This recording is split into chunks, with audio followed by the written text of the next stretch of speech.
said I couldn't be. I'm gonna leave my footprint, P.S. I know you see. I do believe that some things might be destiny. I do believe that I'm gonna get the best on me. I know you can't sleep, but I'll be on top. Team name tag on every spot.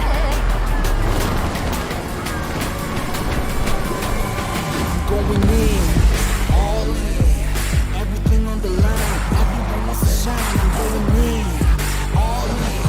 I got my crew up behind. We will die for the win. One time we gon' let it all in. Two times we ain't gonna fall in. Three times I'm gonna let it never leave behind. It's all said and done, you better run. Everybody on the top, I'm a rebel, I'll run, I'm a shooting stars. We're fighting for that one class, one team, one dream, shooting stars. In the battle, I'm sharp, I'm a rebel, I'll run, I'm a shooting stars. Are you ready for the battle? You know we don't stop. All eyes on me, I'm smelling danger. Can't turn back now, I can't erase you.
Life is too short for dreams, to only live in your head.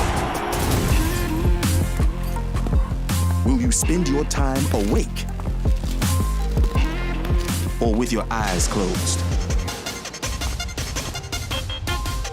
'Cause writing your name in history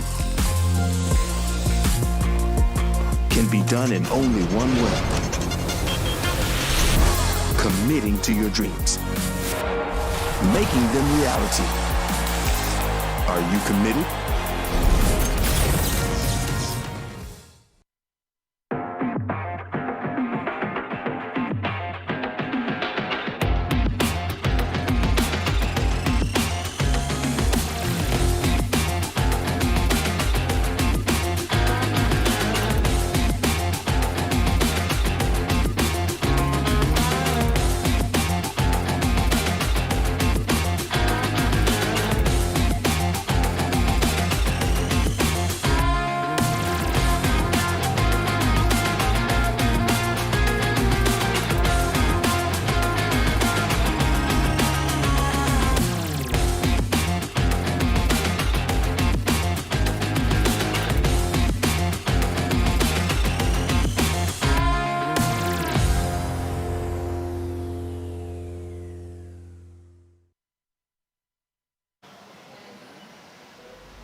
All right, ladies and gentlemen, of course, as you can see from the screen all the way behind, you can see the big logo. The Free Fire World Series is up and it is right about now. And of course, bring you throughout all of the action from for today as well as on Sunday. I mean, you know, 2 fun-packed full day. We've got so many action upcoming. Of course, me, Abstract, as well as Holler, my dear old buddy over here, we will be going through through all of the actions today. Yeah, and I'm looking forward to this. This is Free Fire World Series 2021. Today is the play-ins. We're going to see 9 teams that go at it. Only 3 are going to move on, and they're going to get into the finals, which is going to be played on Sunday. Exactly. And I'm looking forward to this. There's a lot of good teams and a lot of good action coming up ahead. Yeah, there's a little bit too much teams for me to the point that I really wish that I can have every single one of these teams just kind of squished into the playoffs and have them all seen by the general public. But unfortunately, that's not going to happen. Only 3 of all these teams in the play-in teams. But for now, let us go off with an introduction. We do have new gang coming up here, as well as Singularity, Invisible, DEA, Visorar, HQ Esports, Attack All Around, First Raiders, Loud, and God's Plan.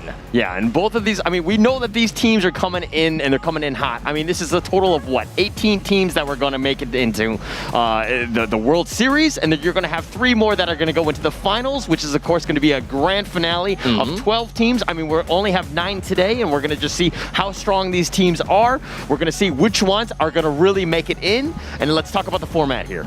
All right, of course, one of the most important thing is that we have a major prize pool, right? So prize pool, man oh man, we have a total of $2 million. 2 million USD. Yes! That is a lot of money. And just because of that, you can pretty much see on the first place team will then go back home with 500,000. That's $500,000 USD just for being in first place. Yeah, and after with today, if we're talking about the play-ins, right? 4, 5, 6, 7, 8, 9. All of those teams, yes, they'll be eliminated, but they're going either home with 50K or 40K. So that's now no small earnings, especially for just a day's amount of work. This is a very honest, and of course, this is a very considerable amount of consolation prize. To be honest, if I'm ever in their shoes, of course, I would be striving for the top. I would want to get as high as possible, because the prizes, well, it multiplies. It just goes up and up and up. But in the event that I get myself in, well, I couldn't get myself into the finals, it's still something that I would absolutely love. Yeah, and if we're looking at the points, how do these guys get in? How do we know who's winning, right? Every single kill is going to get you a single point. First place, which is, of course, the Booyah, is going to get you 12 points, which is considerable considering second place gets you 9, 8, 7, 6, and we go down all the way to 2 points. You're getting something at the end of the day, but you want to survive and you want to make sure that you get those kills. Indeed. So a little bit contradictory, but this is still what it is. The Booyah is very, very important. As much as you want kills, in the end, as long as you survive long enough, you'll be able to get yourself to the final circle, and thus, if you manage to get a Booyah, you pretty much get yourself that guarantee 4 kills for killing the second last squad, and you yourself is the last squad. So if you get a Booyah, that is essentially 12 plus 4 points. That's 16 points that you are already on top of people. And not only just for the fact that Booyah gives a lot of points, it also plays a considerable role in the tiebreaker rules. This is what happens. In the event that we have 2 teams that have the same score, we are going to be looking at first the number of Booyahs. If there happens to be a team that have 1 Booyah more than the other, then that's all. That is very simple. But in the event that they have the same amount of Booyahs, we will then look at the total kills. And then, if it's still tied up, we'll be looking at a survival ranking in the final round. And this is actually very important. If we look at Liga Brasilia, what happened was Fluxo and Loud, both of these guys had 103 points going in, but Fluxo had that 1 Booyah, and that's why they're in the play-in stage. Loud are now playing for their lives as they're playing in today. Yep.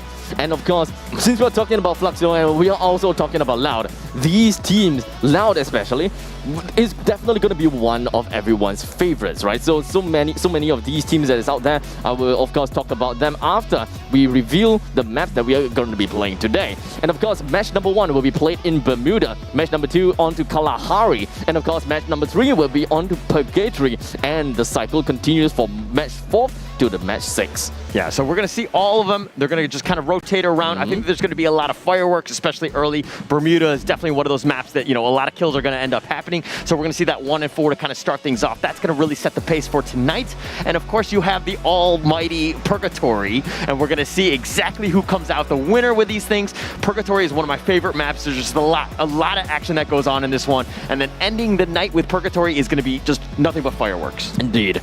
And well, what can I say? ladies and gentlemen, I really hope that every single one of you guys are very excited for what all of these teams have got for you guys today. We will be jumping into the game pretty darn soon, but before we even jump onto that, let me just talk a little bit more about the teams itself. Because, well, we have a lot of teams, but there is a couple of teams that I would want to talk about. And first things first, Team Singularity is a team that I would definitely want to put more of my focus on because of the very fact that they have two players from Sibania in their roster. And Sibania is the team that Sibania CHR is the one that pretty much won themselves the first place in the FFWS. So this is very big. The fact that there's two of these players inside of Team Singularity as well, that is going to be big.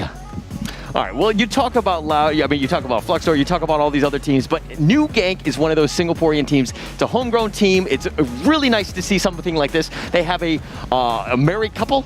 They are inside. They're going to be Mr. Frost and Mira, both of these guys. And then there's also going to be Hazel, who's the mother of Mary Jane. And so you have this nice little combination. And what's better than a MILF, which is a mother in love with Free Fire? Oh, that is a good one. But of course, I would really want to see all of these teams coming into action. New Gang, Fluxo, Singularity, and all that. But for now, it does seem like we are definitely going to be jumping into the game very, very soon. And once we are back, well, ladies and gentlemen, that is going to be Bermuda.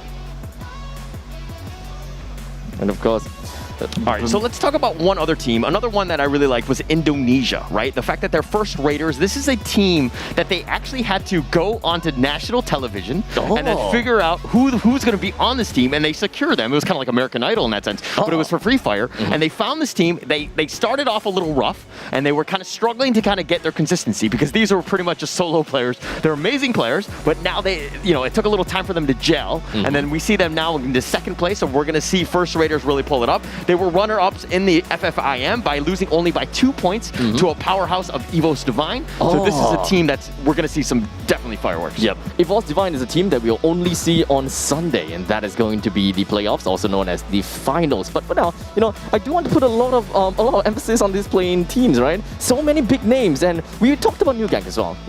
They are in for some big games. A lot of these teams are definitely teams that you should not underestimate because they are a force to be reckoned with. I do hope that New Gang is able to give us a really big action.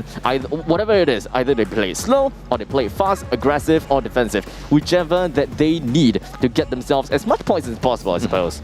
So there's 9 different teams. You're going to see 9 different metas, right? Everything is kind of different. So it's going to be interesting to see how they play things, especially in Bermuda, just how they start off. Are they going to be aggressive, or are they going to kind of land in like, barren areas and kind of loot everything, make sure you got the utility going in to the later part of the game? We're going to have to kind of see how this one plays out because there's just so much potential and you do not want to get eliminated, especially early in that first game.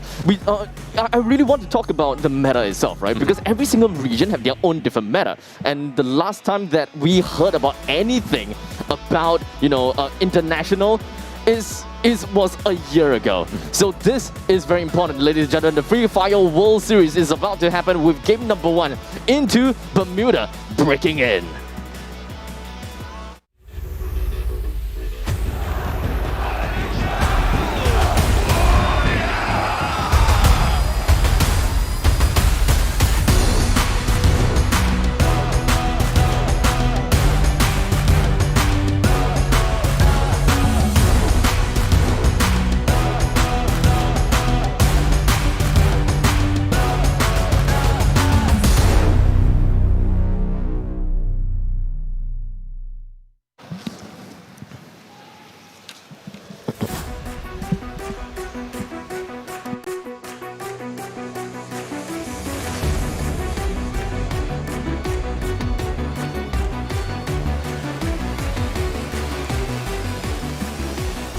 Alright, here we go. Game number 1 here in Bermuda. Before we even jump into anything else, let us analyze this flight path first. It is a straight line all the way from the eastern side to, of course, the western side, cutting through Cape Town, Kota Tua, Bimasan Strip, as well as Observatory. So there really isn't much empty zone that I can expect. A lot of these teams will have a free access to every single part of this map.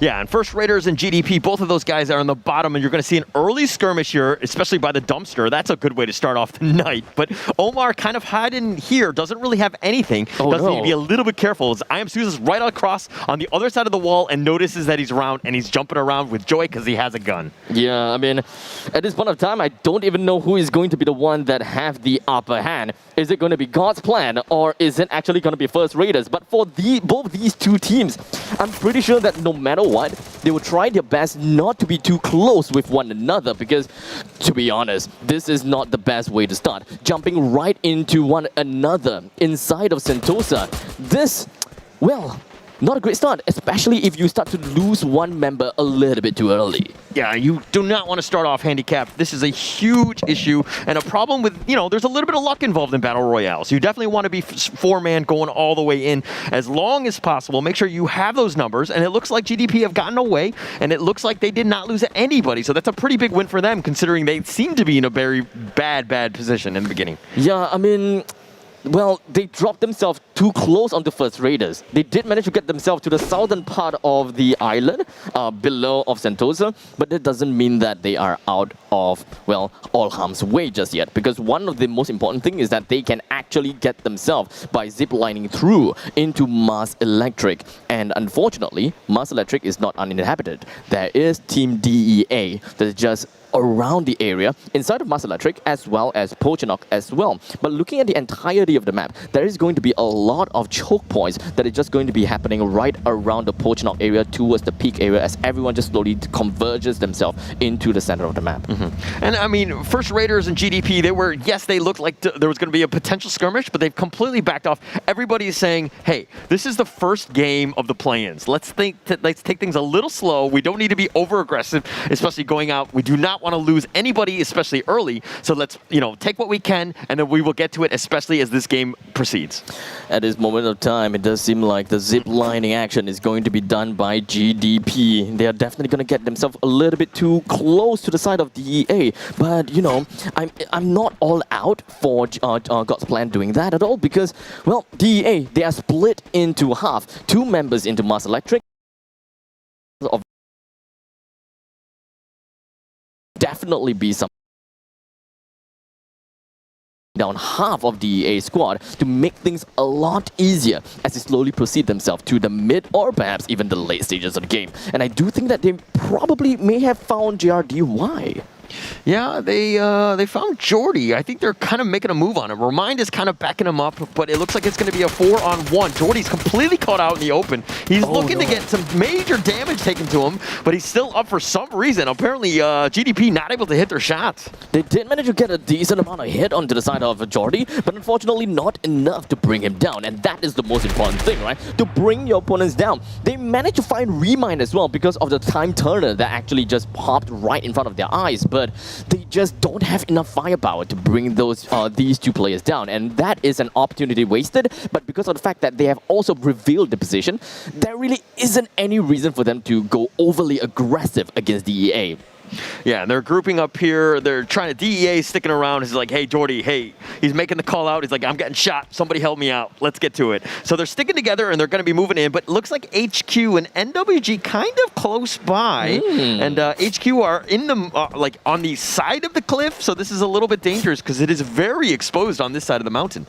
Funky M, they're just running around Mill, but so far so good, at least for them. And you know what? Speaking of so far so good, New Gang, they have been wrapping themselves all the way from Cape Town to Keratin and all the way up to Mill. And I'm surprised that they are that bold to move so much. They don't necessarily have a scout, and if they do, just kind of getting himself up in front of people, especially when it comes to the riverside. But, speaking of which, we are going to be looking at 25 seconds in before the circle closes. And the circle has also revealed itself to pop itself slightly towards the southern part of the island. Yeah, Mr. Frost taking a lot of damage there. HQ was nearby. Mind you, Mr. Frost is like their highest kill fragger on that team. So you lose him, you got a hard time ahead of you. And mind you, he had 40 kills in the SG finals. This is is a guy that does need to stay alive, needs to stay alive. Hazel's getting some shots off, and she's going to have to run away here, and she's getting shot. She does get knocked. That's going to be the first one, and that's going to be the first kill, at least, or excuse me, the first knock, at least of this one. Frost is going down as well, and it looks like they're completely exposed, the blue, and that's going to be another one. Oh. So they're kind of in a rough spot here. Yeah, it's completely pincered all the way from north, south, east, west. Every single part. I didn't know the HQ kind of changed their name to Attack All Around because they literally attacked all around onto Mr. Frost at that very point. Yeah, they did it. And mind you, Mira and Mr. Frost, like any married couple, you saw what they did. They split up. Right? Yep. I'm just going to say, now it wasn't a divorce level of split, but they were definitely on other sides of the map. They were not on the same page. Yep. Unfortunately, they are kind of they're kind of forced out. They are not. It's not kind of a strategic positioning whereby they are just like, oh, we are gonna pincer the opponents, but it kind of seems like a little bit of a communication breakdown, or they can't exactly do anything once they realizes that hey, the opponent is right on us. We need to do something about this. And just like that, we've got 2 of the new gang players already down, and that is going to be quite a pain for new gang to even get themselves closer into the circle. Yeah, and this is a moment where, I mean, look at how far off Mira and Mary Jane are right now. They're just so far from each other, and they're just going to just look to survival mode, bunker down, just do what they can. But if we're looking at Omar, speaking of bunkering down, and Andres just kind of sticking around here, they are, it looks like first Raiders and DEA, a little bit of a firefight coming at you. DEA, though, all 4 of them are still pretty healthy, but speaking of healthy, Darkhold wasn't exactly, as he did manage to, receive a small little amount of damage. Kind of seems as though there's just a single lone bee from a colony decide to just punch one in. Well, it's not that big of a deal, as First Raiders have decided to get themselves out of the vicinity and getting themselves away from DEA. And this is pretty much the epitome of the start of an international tournament, right? Everyone wants to go aggressive, but yet they do not know what awaits them in front. So they want to get the points, but placements is more important, and all of these teams, they have a lot of discipline onto them. All right, the drop is about to happen. A AAA are right there. Viceroy are also nearby, and I don't know if they're going to stick around for this one, but it looks like they're going to be a little exposed, which is okay. There we go. You've got the complete of the scouting, and that's going to just kind of end that one there. But if we're looking at AAA and Viceroy, they're very close. It's so weird because GDP, all the 3 teams are right around this area, and yet nobody's really committing for anything. Viceroy's factory is a really big vicinity, and the fact that GDP is unable to break into factory and kind of play the elevation game from ground floor to second floor, it pretty much means that Viceroy is marking their spot, right? Marking the territory, ensuring that no one gets themselves into factory, because factory is a really valuable position over here. This is the only spot whereby you are able to see you're able to see all the way over the clock tower, or perhaps even the Polchinok, but most importantly, you are able to see at the top of that ridge that links over to Peak, as you can see from the map of Bermuda. So they have to be very careful not to give away the positioning of factory. They can hold their own, just keep themselves in there, but ensure that GDP don't get themselves any closer. They should also have a decent idea for the strategies as well as which teams are around where. So they should know that AAA is right around the northeastern side of them. They should also know that DEA is at the eastern side of them. Yeah, and look at Bruno, just kind of looking, just trying to peek over, realizing that the circle is a ways away. They have plenty of space, but AAA are in that red zone. They do need to be a little bit careful. They need to make a move at some point, but they're kind of right in the middle of things. I don't know if that's where you really want to be, especially in the first game. Well, AAA, they don't have any cover for themselves. The best thing that they can kind of do is just kind of split themselves up so that they all don't just kind of explode into smithereens together. So the only thing that they can do, kind of split themselves up. In the very event that one of them drops, it's okay. There are still 3 other members. And if it happens to be all 4 of the players just got destroyed by the danger zone, then we can pretty much mark them as the most unlucky team in FFWS. Yeah, well, I mean, that's a record, right? In the sense of at least being the worst luck in that sense. But Neo now just making a move here, does have a nice little backpack there, very, very cute. At the end of the day, he's going to run right through here, but not another. We haven't seen too many skirmishes, and only really just 2 people dying from New Gang. That is true, because every single one of these teams, they are still kind of kind of getting their feet wet, rubbing shoulders. They still want to understand how their opponents play at this point of time. They don't want to reveal too much of their tactics, especially since since the players the teams from the finals, they may very well be watching this very stream, and they would learn the techniques, or rather, they might want to learn how to counter against the teams that are the most promising. Yeah, but okay, GDP taking some shots here, but Janito, 25, getting some good shots here. Just going to use that factory wall and cover. But Viceroy, in the factory, you talked about just the importance of it and how big it is and just how difficult it is to just kind of to overtake it. Yep. It's also really tough to hold the place by itself, you know? Because imagine you have to fight someone on a, literally just play based on verticality.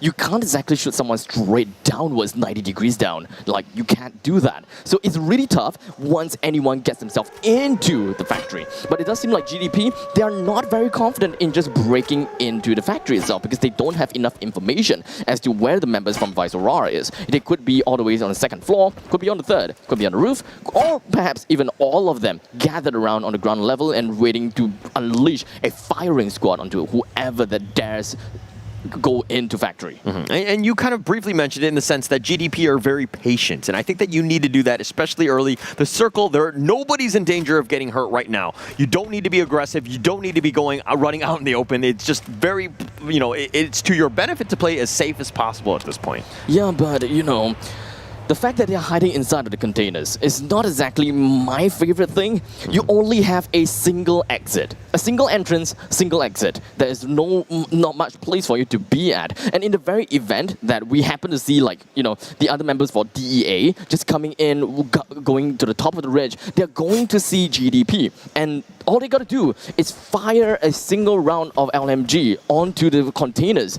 And I'm pretty sure that at least one of them would go down. So not the best place to be at. I would rather GDP to kind of take the long route out and try to get themselves in a more comfortable place, or perhaps just kind of bump all the way in onto Vice Aurora's factory. But they only have 3 members as Karma is eliminated after all. Yeah, and again, this is one of those things where you get, you lose a player. It's like losing an arm in a fight in that sense, and you don't have that. You don't have that power. So you need to be a little bit safer. You need to make sure that you're, playing within the game itself. You either go gatekeeper, you either just bunker down, but you don't really need to push it here. And DEA, very patient. We haven't even seen these guys move too much.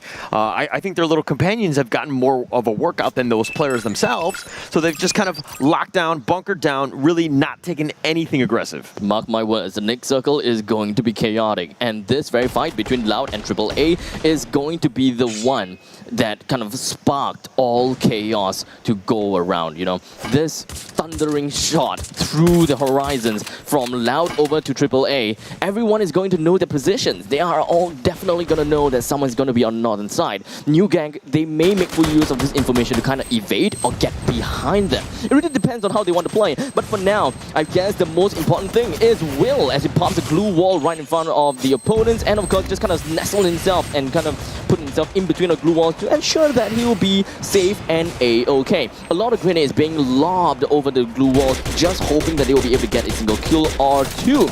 But unfortunately, Naziles gets himself a kill onto Puckguard, and Moskvin coming in from Singularity. They come in completely blindsided AAA, and AAA is going to be the first team to be eliminated out of nowhere. As Singularity, they literally just went into their opponent's time turner, like literally into their bubble, making them so uncomfortable that they have no other ways to run. Yeah, and they got completely pincered. I mean, AAA not really having much of a chance there. Loud, if there's anything that we've learned from these guys, is that they like to just stay in the shadows. They like to pick up as much utility as possible, and they just rain grenades on you. AAA had nowhere to go. They were trying to run away, try to get out of the grenade range, but Singularity was on the other end of that. So it was like this meat grinder of damned if you do, damned if you don't. You had nowhere to go, and it looks like there's going to be another fight here as Loud, Vinix goes down. That is going to be the chaos I'm going to be talking about, because Singularity, we have to keep our eye on them. Nazais, he's just going to be working his way through the trees and hoping to bring down the glue wall as fast as he can, but unfortunately the members from Loud, they have already dispersed. They are not behind that spot anymore, and in the meantime, the 8th place will then go over to New Gang as 2 of their members has been eliminated. But hold on, take a look at the screen. Umblat coming in from the side of First Raiders, they're just going to be bumping right up onto this small little garage. They should be able to find 2 of the members coming from HQ Esports, and Tyson, he counts himself down. Artemis eliminated. Tyson is eliminated as well, and thus HQ HQ Esports is going to be eliminated at 7th place. But moving on is going to be Vasorar. They get themselves with 2 easy kills on the side of GDP. And remember what I said about the containers? They shouldn't be in the containers because this is an easy kill for the side of Vasorar. And just like that, one other members from GDP, or rather 2 members from GDP is already dead. Omar is going to be the last man remaining. He had to find a way to get himself out of there, except for the fact that Papaz, which was also known as Franco, he is going to find himself a nice little snack as GDP is going to be eliminated at 6th place. Yeah, and Papa's jumping down like Batman there, making a play and making sure he does get that kill. But again, there's just so much action going on, lots of kills, and things are just happening left and right because this is why nobody was killed. And SCG is turning on that grenade, kills 3, Colin with it, just an absolute monster of a grenade right there. Vasorar gets himself a little bit too close to DA, but hey, you know what? They could be able to do something over here. But you know, for Menaces as well as Crusher, they find themselves being blindsided by Loud because I think that they have too many angles to watch out for.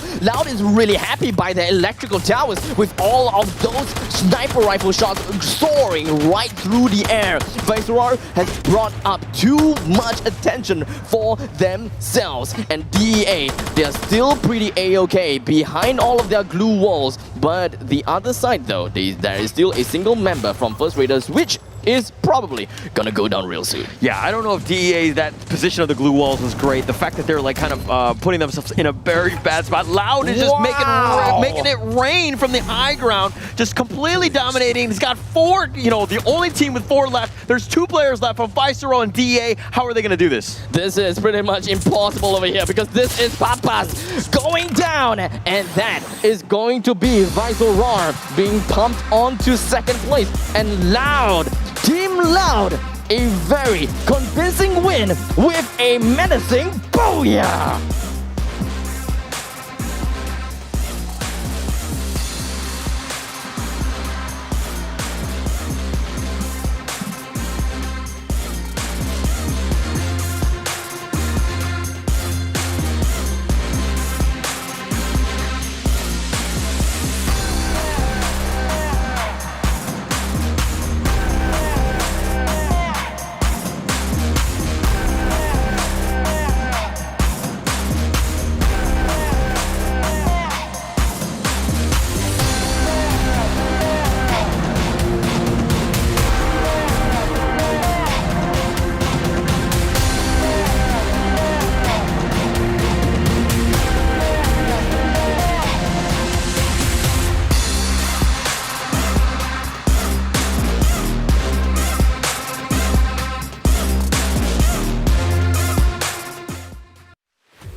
Welcome back to the Free Fire World Series 2021. Today is the play-in. We just saw the first match, Loud getting that amazing booyah. They were doing that with style. What were your thoughts? Yeah, I mean, before that, I mean, you know what, the other thing that's pretty loud, other than Loud themselves, is definitely our sponsors, ROG, because of them, we do have the ROG phones as well as the ROG headsets, which is, after all, the official gaming gear of the Free Fire World Series 2021. But back to the real Loud here. Loud, you know, as what did you think of that one? Well, the most important thing is that they had one very important thing, and Luke Skywalker would say that they had the high ground. That is true. They had the electrical tower all for themselves. And I think that that is going to be one of the most important things because it kind of shields them from one entire side. Yes. You know, it's one entire bearing that they don't have to care about. And anyone that's in front of them is definitely doomed. But, you know, it's not just the positioning of Loud themselves. they have been raining bullets and raining lead to every single team that they find, and that aggression is definitely not something that I was expecting. No, they have this looter mentality. They dropped in the Northwest. Nobody was there. They looted everything. They played pretty much possum almost the entire early to mid game, right? And then all of a sudden they came out and what did they have? Just a ton of frag grenades, and they just let it rain. Yeah, here's the thing, right? It seems very contradicting because I was thinking like, you know, Loud, I thought that they would be playing a lot more aggressively, especially since they went all the way to the Northwest and they're like completely free. There's no one around. But then I kind of thought to myself, you know, I'm the spectator. I'm the only one that knows that they are alone in the Northwest. Maybe they were thinking that someone is going to be in the Northwest or those kind of stuff. But it is what it is. If they happen to land in an area that is completely secluded, then might as well make full use of the place. Loot up everywhere, get themselves the best gears, get themselves the drop, the flare gun, whatever that they need in order to find themselves in the best position possible to yoink themselves that booyah. Yeah, and like look at the fact that like you know we saw 3 earlier kills, right? I think it was like the first 12 or so minutes before we started is around there, right? And so just kind of moving into that, and then like all of a sudden everybody was pretty much dying, and we're looking at the standings now. Loud with your 12 points, Vicer are just with the one person out surviving TEA with just one person at the time, but it's 9 and 8, and we're looking at going to be you know First Raiders coming up next, Singularity as well, and so on and so on. But Attack All Around being at the bottom, that's the biggest surprise, at least to me, in the first match. Indeed. I have no idea what has happened to Attack All Around. I guess that, you know, things just wasn't part of their plan, right? In fact, they wanted to attack the opponents all around, but as a matter of fact, they were, well, countered attacked all around. By, I believe that it was Singularity. Yeah, Singularity as well as it was DEA, if I remember correctly. Yes. So it was an unfortunate event coming in from AAA because when it comes to Battle Royales, there are a lot of these spicy stuff that just kind of get stirred around inside of this big melting pot. There's a lot of skill, but yet there is also a lot of luck involved. Yes, of course. And New Gank lost Mr. Frost. Speaking of a little bit of luck or bad luck at this point, they lost their #1 fragger. Attack All Around lost Hoisong very, very early as well. Their #1 fragger. Both of those team at the bottom because of that. You got to protect your guys. I don't know how you're going to do it. Maybe you play a little Operation Human Shield. You stand in front of the guy, but you got to keep those guys alive because those are the ones that are going to get you the kills. Yep. Otherwise, just kind of expand every single one of your glue walls just for that one person because you would never know. One person can pretty much bring you to be the MVP, right? That one very person could be the MVP. Like Kaon over here. He's got a total of 8 kills. And if I were his teammates, if I know that I'm not a good shot today, I'm throwing every single one of my glue walls just to block him and ensure that he don't die. I mean, 8 kills is pretty crazy, especially for the first match. Like that is insane. Like that record, I don't know if, I'm pretty sure he's not going to be able to keep that pace. I don't want to jinx the guy. You never know. But 8 kills in one match is actually pretty insane, and the fact that their team was just letting him just kind of hoard those things, and then you're going to see the power of what he was able to do. Hit his shots, got to it, and then we're going to look at the kill board right here. I mean, Con, you talked about the fact that he got 8 kills. Vidix is going to be #2, and tied with Papa with 2 kills apiece. You know, second and third place, I mean, there's pretty much a tie at this point. Yep, but that is a major lead. A total of 6 kills just for Con himself. This is kind of insane. If you think about it, you are putting him in the center of Bermuda, and you have 2 teams surrounding him, and essentially you win every single one of that 1v1 fights. And that is the representation of what 8 kills mean. That means that you do not die, and you consecutively win players after players after players, of course with the help of your teammates after all, but the matter is that he got a total of 8 kills, and that is big enough.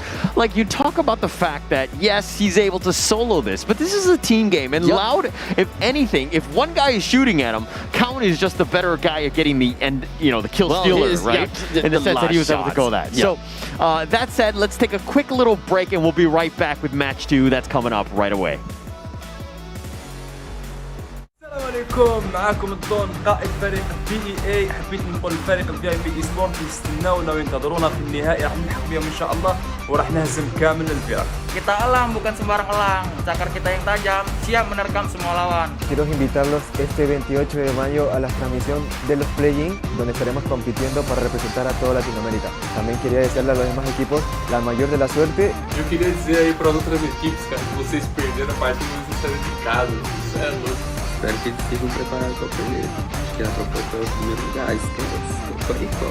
Мы рвем абсолютно всех на части. Мы безжалостны, мы решительны. Поэтому Флюкса, ждите нас в финале. И мы покажем, кто такие Singularity Invincible. I'm Mary Jane, the captain of New Gang. We will see all of you on this coming 28 for the World Series. Good luck to all the teams. แชมป์เอเชียผมก็ได้มาแล้วครับ แต่ต่อไปผมจะเอาแชมป์โลก Hát Quỳ đã sẵn sàng. Hẹn BTS ở chung kết nhau. Let's go.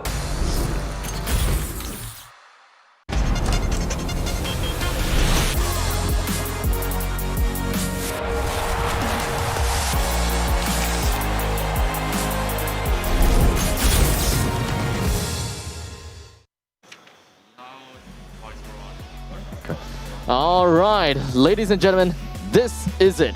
We're going to be jumping into the second game in Bermuda very soon. But, you know, a little bit of post-game analysis wouldn't hurt again, especially when it comes to the top three that we are talking about. Oh, sorry, not Bermuda, Kalahari. Yeah, that's gonna be up. That's gonna be upcoming next. Of course, we know that Loud, Viceroy, DEA, top three that's going in.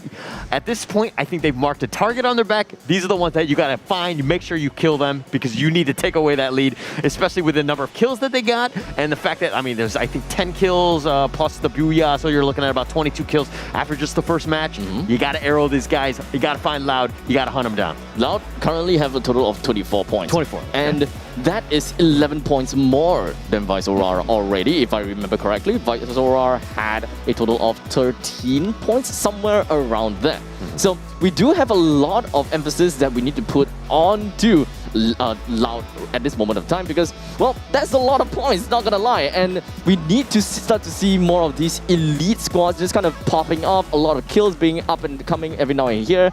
So I do want to see the point of time whereby teams are starting to realize this, something in their head just kind of snap and they're like, you know what, we should focus on the kill feed. If we start to see and hear, you know, anyone who kills or killed Loud, we need to get our way either there or out. You know, kind of snipe them out or just kind of avoid them. But I want to see some sniping action actually. True. Yeah, we're gonna see a lot more. Don't worry, the kills are gonna happen. That's just a matter of time. But one thing to note is that yes, Loud got that massive booyah. Yes, they got a bunch of kills. But hey, in Liga Brasilia, just in their own region, in their own league, Corinthians came out with the first two booyahs to start off their finals. Right? And the fact that they didn't even make it into the top two says a lot about how competitive that team is. And Free Fire is part of those things. It's just one match. You just got to shake it off. You're not dead. You got to continue to fight in and just play even stronger match 2 and beyond. There's still so much curveballs that can be thrown right at us. And I quote back to, I believe that it was MCP. We saw GeekFam, which is going to be playing in the finals, by the way. We saw GeekFam, they weren't doing that good or that well at all in the earlier part of the series. And people were just like, what's going on, GeekFam? They are like at the bottom half of the leaderboards. Like, what's going on? And then we come into week 3 and week 4. Yeah. Yep, go on. They just absolutely destroyed the competition. And even if they were to miss 1 week, they would still not lose their first place. It's that kind of situation, you know? So, Free Fire, lots of curveballs. It is not over just yet. Yeah. It's not over. It's one of those things that, hey, you can look at this as a warm-up game. Yes, we might have made some mistakes, especially early, but you learn from those things. Yep. It's either you win or you learn. There's no such thing as losing in a battle royale because sometimes it's just unlucky and you can just blame them or your teammates. At least that's what I do. But in the meantime, you continue to fight. That's all it is just you need to have the never say die attitude so that you continue to fight. Make sure that your team is in place. I think that teams need to kind of play together more and not worry so much about looting and everything. Just making sure that they're, on the same page. Yep, never say die, huh? I can understand how the shade are constantly throwing right at me, even though like, oh no, stop, you know. Yeah, this is why, I like to blame you or I like to throw grenades at you, even if you're on my team. Yep, I suppose. Oh, that gives. Well, these kind of things will always happen every now and then. You know, some friendly fire. Friendly fire, they're not on purpose unless your name is Holler. And of course, Holler is my best partner over here that will be bringing you through the entire commentary. And of course, if you do love his voice, if you do love his everything else, of course, you can take a look at him at, I believe, Holler TV. Yeah, you can find most of my social media is on Holler TV, and they can find you at what? Such Abstract? Yep, you can pretty much find me at Such Abstract everywhere. Yeah. I do have TikTok, but I haven't even done anything on TikTok. That I is a should, travesty. though. That is a travesty. Yeah, but Instagram is pretty much the one that we both kind of dabble in most of the time. We do have I do have Twitter. Do you have Twitter? Actually? I do. Yeah, you have Twitter. So we can kind of work around with that. So make sure check out our social media if you'd like to find out more about our lives. But you know, for now, I believe that you guys would want to find out a little bit more about game number 2, and that is going to be happening right in Kalahari.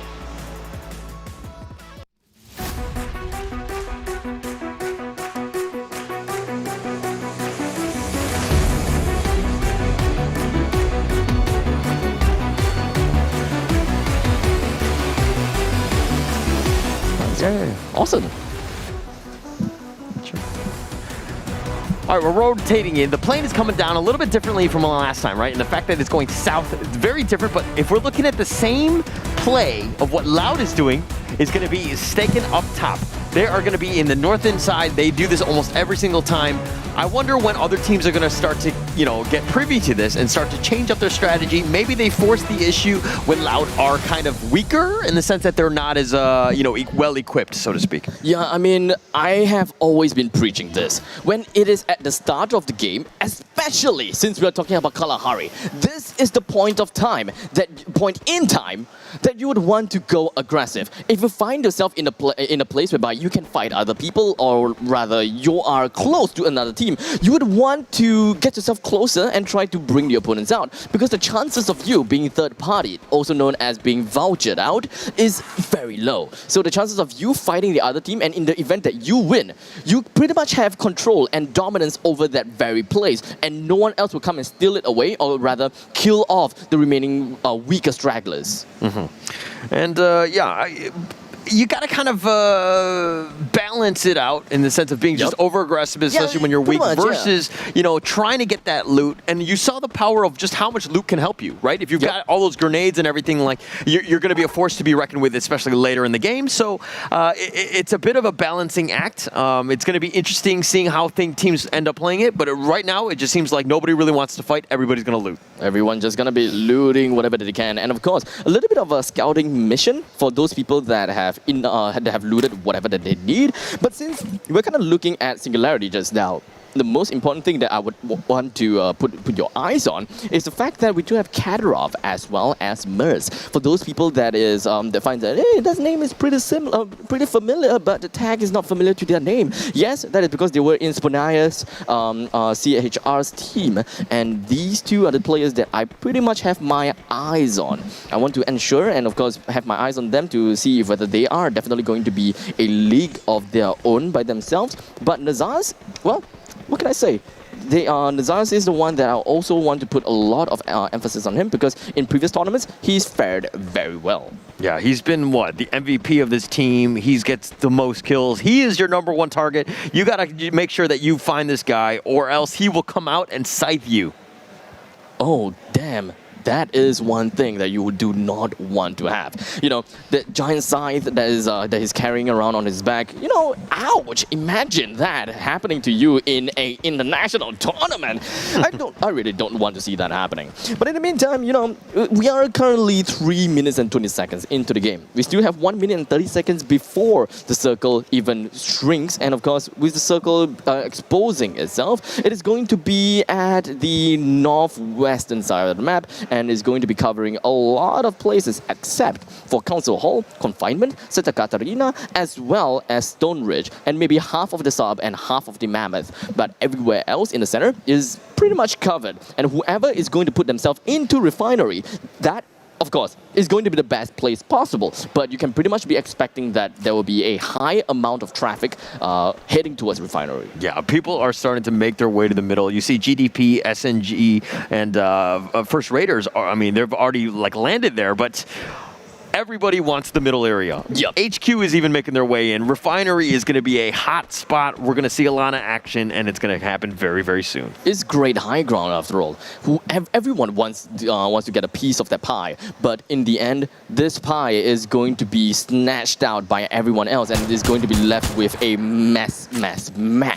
And speaking of mess, it does seem like we do have Singularity that has gotten themselves with the highest point in the map, and right now they are onto this telecommunication tower. and they do have a really good eye over refinery. So it is going to put themselves onto the radars of the opponents, but of course, everyone is going to be in the radars of whoever is at the top of this tower as well. Yeah, I mean, the best part about, being in the high ground is the fact that you can just look down upon people. I just like that. Oh, I see. So that's kind of the thing that you do. Yeah. I mean, it kind of makes sense, I can't do that because I'm short enough as it is. So No, but if you get just elevated, like if you stand on the chair, then you're taller than everywhere. You just look down upon people, right? that works, that kind of works. But you know what doesn't work? Merce and the South. It does seem like Singularity is the one team that is unfortunate because they have been knocked down by the red zone while we were busy talking about looking down on one another, like me and Horror. So, but Singularity, this is not the best way to go. I really hope that they are able to get themselves picked up, but they're pretty far away from the main body of Refinery, and that is where GDP as well as First Raider is at. But speaking of First Raider, they are split into two. We do have I Am Souza that is all alone at the northern side of Refinery, but unfortunately for HQ, they have already scouted out where are the main body of First Raiders. And thus, GDP, they got a good idea of that, and they have gotten themselves at the top of Refinery. You talked about third partying earlier, but you look at Loud, and these guys are just waiting to pounce. They want to not just third party, they're probably looking at the fifth party at this point because there are just so many teams here. First Raiders going in against GDP. There's getting a little bit of a firefight action.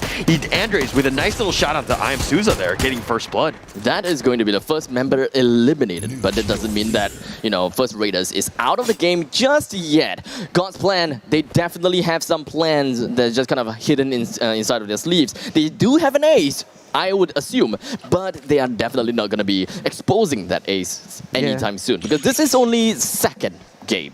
We have a total of 6 games to go and thus 4 games left for them to do something about a score and of course try to aim for the top 3. Not the easiest places to be, especially if you're in the middle. You don't really want to be in that because, you got to survive. Yes, you want the kills, but at the same time, if you can't get the kills, you want to survive, right? A new gank here, playing a little bit differently. They're all the way on the top left. They've been kind of patient. They've been sticking around. They don't want to fight with anybody. Viceroy top right. AAA all around, making their way literally all around this place as they go in the entire eastern side of the map. So yeah, it does seem like a tackle around. They would want to play around the extremities of the current circle. So instead of playing in the center, like many of these teams is trying to do, a tackle around. They will want to play in the extremities and perhaps even take and absorb some of that storm damage. If they were to go up north in this counterclockwise direction even more, then they are definitely going to be bumping onto Viceroy. But so, well, if they are able to beat Viceroy out, that pretty much means that Viceroy is not going to get any points for round number 2, and that is going to be a big blow to their score. Yeah, they're going really deep. They're sticking into the storm. They don't care about the damage or whatever. Are you okay? Do you play like this in terms of like the gatekeeping style, like all the way in the end? Nah, not really. I play more of the center, the center part of the circle. Only when it comes to like first and second and third of third circle. Fourth, fifth, and sixth circle, I typically like to play in the extremities as well. Can you imagine yourself playing in the sixth circle and your entire team is right in the middle of a plain grass field and you're just putting up glue walls in the north, south, east, and west just to ensure that no one hits you while everyone knows where you are. Just lobbing a little bit of grenades over there is going to be guarantee a wipeout for your team. Yeah, and that's why you kind of like. For me, I definitely like to stay on the extremities. I just kind of stick on the side, but it really comes down to what buildings are available to me, what sort of cover, and then I'll kind of change my play style and my strategy with my team just based on what is available to me. Oh, hold on a second. Take a look at this. Singularity, they're getting themselves closer and I see a ragdoll crate all the way from the top part of the ridge, but it's pretty much okay. We've got Woodpecker, we've got Iceband, we've got Ice Gun, we've got a Graza, but unfortunately, no grenade launcher. We are not going to be looking at any pew-pew anytime soon. Yeah, definitely not at this point. But they're going to kind of stick around. Again, this is what? Just the second circle here. This is probably one of the bigger ones because AAA, you know, Viceroy, which we both talked about, all the way on the end. They definitely need to start making their way in. I think they've spent a little too much time on the outside. Yeah, I mean, they are not going to get any kills at this point of time. But, you know, I guess they're kind of adapting to how game number 1 was because they kind of understood that, you know, this lobby itself. Oh, hold on a attack, and this lobby itself is not very aggressive. That's what I was trying to say. But you know, the aggression is going to start right here. Katarov is going to be eliminated early into this game. Boskvin, the next one that got shot down. This is not a great start for the side of Singularity, and another member was not able to get picked up anytime soon. Nazal's being knocked down too. The entirety of First Raiders, they have managed to get themselves a total of 3 kills, and only one remains, and that is going to be Merce, hiding himself behind this rock formation and playing some kind of verticality against First Raiders. He needs to get himself out of there, because if he do not, then that is going to be an 8th place, or rather a 9th place Singularity. That was a really nice ambush. They just completely jumped on, and they were just ziplining. They were just making sure that they got there. You know, SNG were just completely caught off guard right there. And First Raiders, you know, sometimes it pays to be the aggressor, and they really paid off on that one. It really do. And having 3 kills to the side of First Raiders' names, they are definitely gonna be very contented and very happy. But for now, AAA, they kind of bumped against, you know, Vice Roar. None of these members were knocked down, so they don't exactly have any information as to who these members are, who these teams are. I'm not too sure if Vice Roar actually saw AAA, but the other side, AAA, they definitely saw Vice Roar. All right, look at the circle is starting to come. Vice Roar, Crusher right there, just taking a swim in the river. I think you need to get on your feet and just, okay, now he's starting to run and just get back into it, because he's got a long way to go. AAA, look at how far they are. They're going to have to zip line and make their way in, and it looks like they're going to just try to jump into Loud, which is probably not where AAA thought they were going to go. This is not going to be good. They are flying all the way from the eastern side of the map and literally just kind of skateboarding themselves right in front of Loud. And they're pretty loud with their advances, and I don't think that Loud is going to leave them alone like this. Time Turner as well as Glue Wall being popped right up. Hoi Sang, he still have 5 total Glue Walls, so they do have a pretty good Glue Wall economy, but unfortunately they're playing a little bit of verticality against Loud. Loud is all the way down to the lower part of the ground, but AAA, they will want to be lobbing as much grenades as possible against them. 2 members from Loud, they are just going to be pushing themselves right on top of Hoi Sang, but if Hoi Sang goes down, that is definitely going to be the entire body of AAA to go down. He is going to be the very important one. He is the fulcrum of AAA. If he loses this this verticality, then that is going to be a easy sweep from Loud. But I'm just gonna say that Hoi Sang did a really good job deterring the aggression from 2 of the Loud members. Actually, Cowan, Loud went in very hot. It was like a SWAT team that were coming in, and then Cowan actually got, you know, he took a lot of damage. He was actually at 5 HP, just barely got the glue wall up, was able to heal himself and then to res himself. But Mr. Frost looks like he just got headshotted right there, and GDP Andres is on a roll. I really like what Loud did there, right? They wanted to go on the aggressive against their opponents, especially on the AAA, but they realized that, you know, they have shot their shot. They are staying a little bit too long, and they definitely do not want to overstay their welcome, and thus they just got themselves out of the equation, out of the situation before anyone comes in and third party them. And that is the last thing that they would want happen to them, being killed while being occupied. Yeah, it's definitely not where you want to be. Very bad spot here. But look at this circle. Very, very tight. And it looks like GDP and, you know, there's going to be a little bit of action coming in. I think NWG, I believe we're all eliminated on this one. Yeah, so they are going to be dropped onto the 9th place, unfortunately.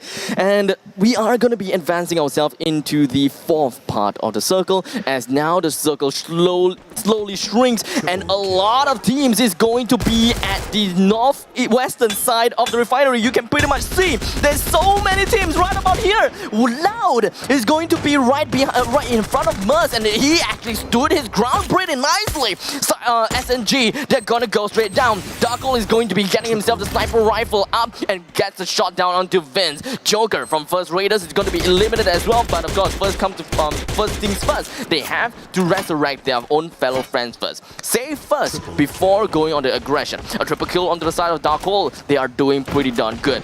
that chaotic front at this very platform is definitely the chaos that I was not expecting. Yeah, Jordy here with a nice little knock here. Bruno making his way around. Will looking around to go around and try to find Bruno, but that pillar is there, and that wall is just on the edge, and they're looking to just skirmish here.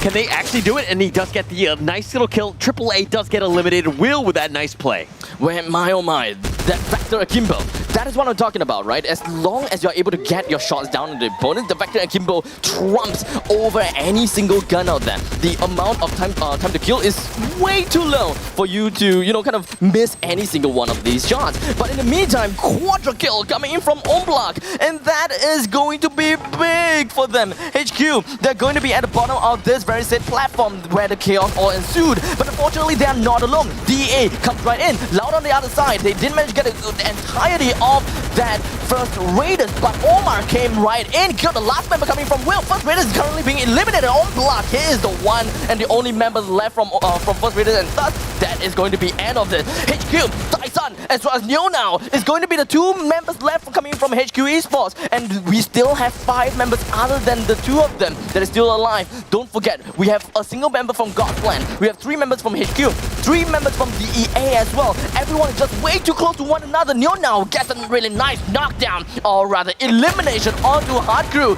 and that is a really big grenade as he pew over to the opponents. And now with only 6 members left, Neo now as well as Dyson, they are pretty much all done and dusted. HQ eliminated at the 3rd place. God's Plan is the last team remaining fighting against DEA. 1v2. How is this gonna be like? Omar, he's just gonna be hiding behind this rock formation. He's just gonna get a really nice shot on the Johnny, but unfortunately he still takes down one person before he himself takes the kill, or rather takes, well, the down. And that, ladies and gentlemen, is gonna be a booyah over to the side of DEA.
What a marvelous display coming in by DEA, snagging themselves that booyah right off the bat for game number 2.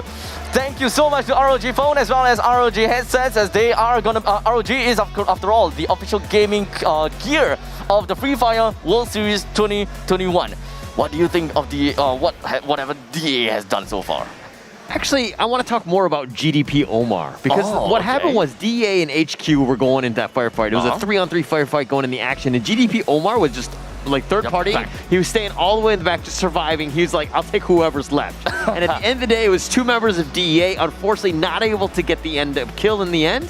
but the fact that he survived, got second place, which is a pretty big win. You need those 9 points. It's going to be very helpful. Got the knock, didn't get the kill, but nonetheless, when you're down 1 versus 2, this is the best you can do. Exactly. And, well, there's just so many things that's happening right below on the platform to the point of time that I don't exactly even know what has happened, to be honest. As much as I want to say that I know exactly what has happened over there, but, you know, I can't be that honest enough to say that I know exactly who knocked who, because there was just so much chaos going on there.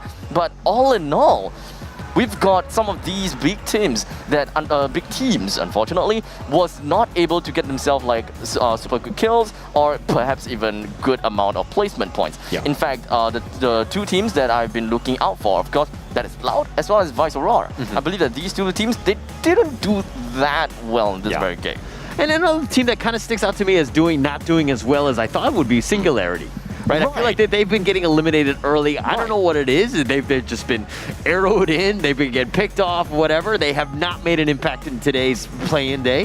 So that's a little worrying. I mean, yes, it's only 2 matches in, but now you got 4 left. Really don't have any room to maneuver it. Exactly. I mean, we are talking about the fact that, a single game, it doesn't really matter on the grand scheme of things, but they all accumulate, right? Yes. This is just kind of like, even if you lose 1 round, it's okay. You have 5 more rounds to go. You lose 2 rounds, it's okay. You got 4 more rounds to go. But slowly and slowly, if you do not stay consistent, even if you get yourself 1 single booyah at the end of the game, were you consistent enough for the past 5 games in order to get yourself that top placing? Think about that. Yeah, and there's really no more room at this point. You got to get top 3. This is the most important thing. This will let you, if you're, not in top 3, you're eliminated. You're going home with boohoo, 50,000, 40,000 USD, but at the end of the day, you want to get in the grand finals and have that chance at that $500,000, which is going to be played on Sunday. Yikes. You got to get yourself a chance. You got to be top 3. There's just so much things going on about, and once again, consistency is key. If you are going to get like a single booyah, and then the rest of the game you just kind of flop, that is not what you want to be looking at, right? So the main thing that I want to look out for here is consistency. Who is the most consistent one? And it does seem like Singularity, they weren't that good in this very game. Vice Aurora, they were in 2nd place, but now they are in 7th place. Attack All Around, they were all the way down in 9th place, but now they are up to 6th place. So they're pretty much doing a little bit better in this very game. But DEA though, they were 3rd place in the game number 1.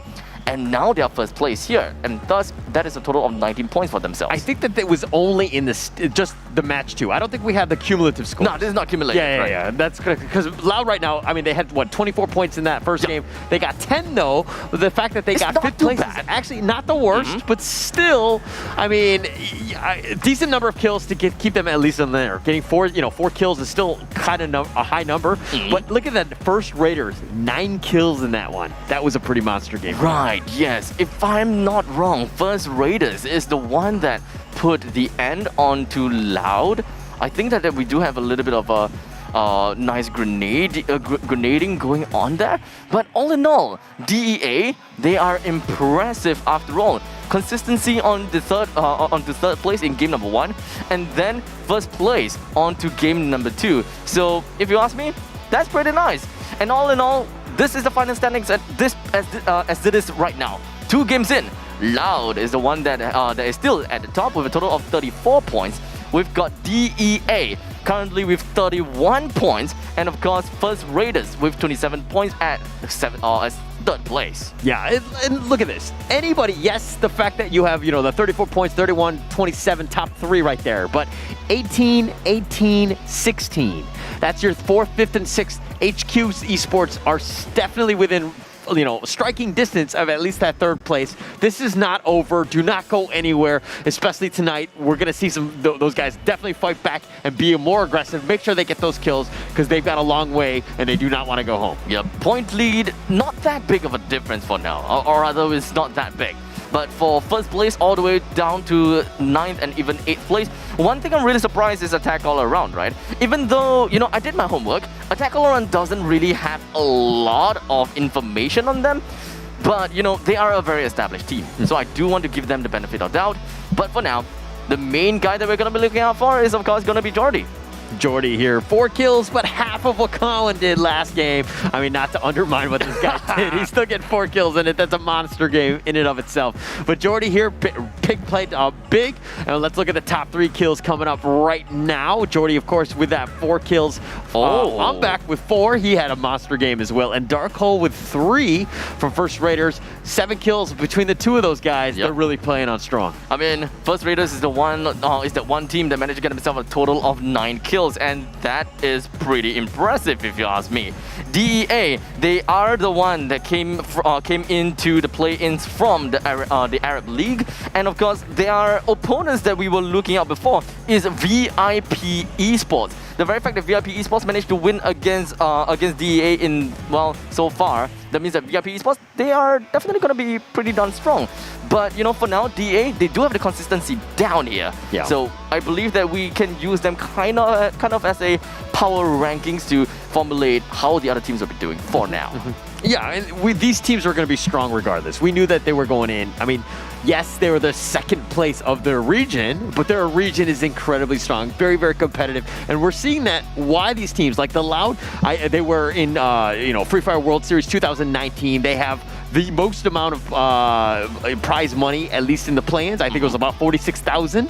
So this is a team that was incredibly strong. They knew that they were going to go in, and we're seeing why with the consistency that you talked about and the performance that they have. But that said, let's go into a little bit of a break.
Alright, ladies and gentlemen, we are right back once again after the conclusion of game number 2.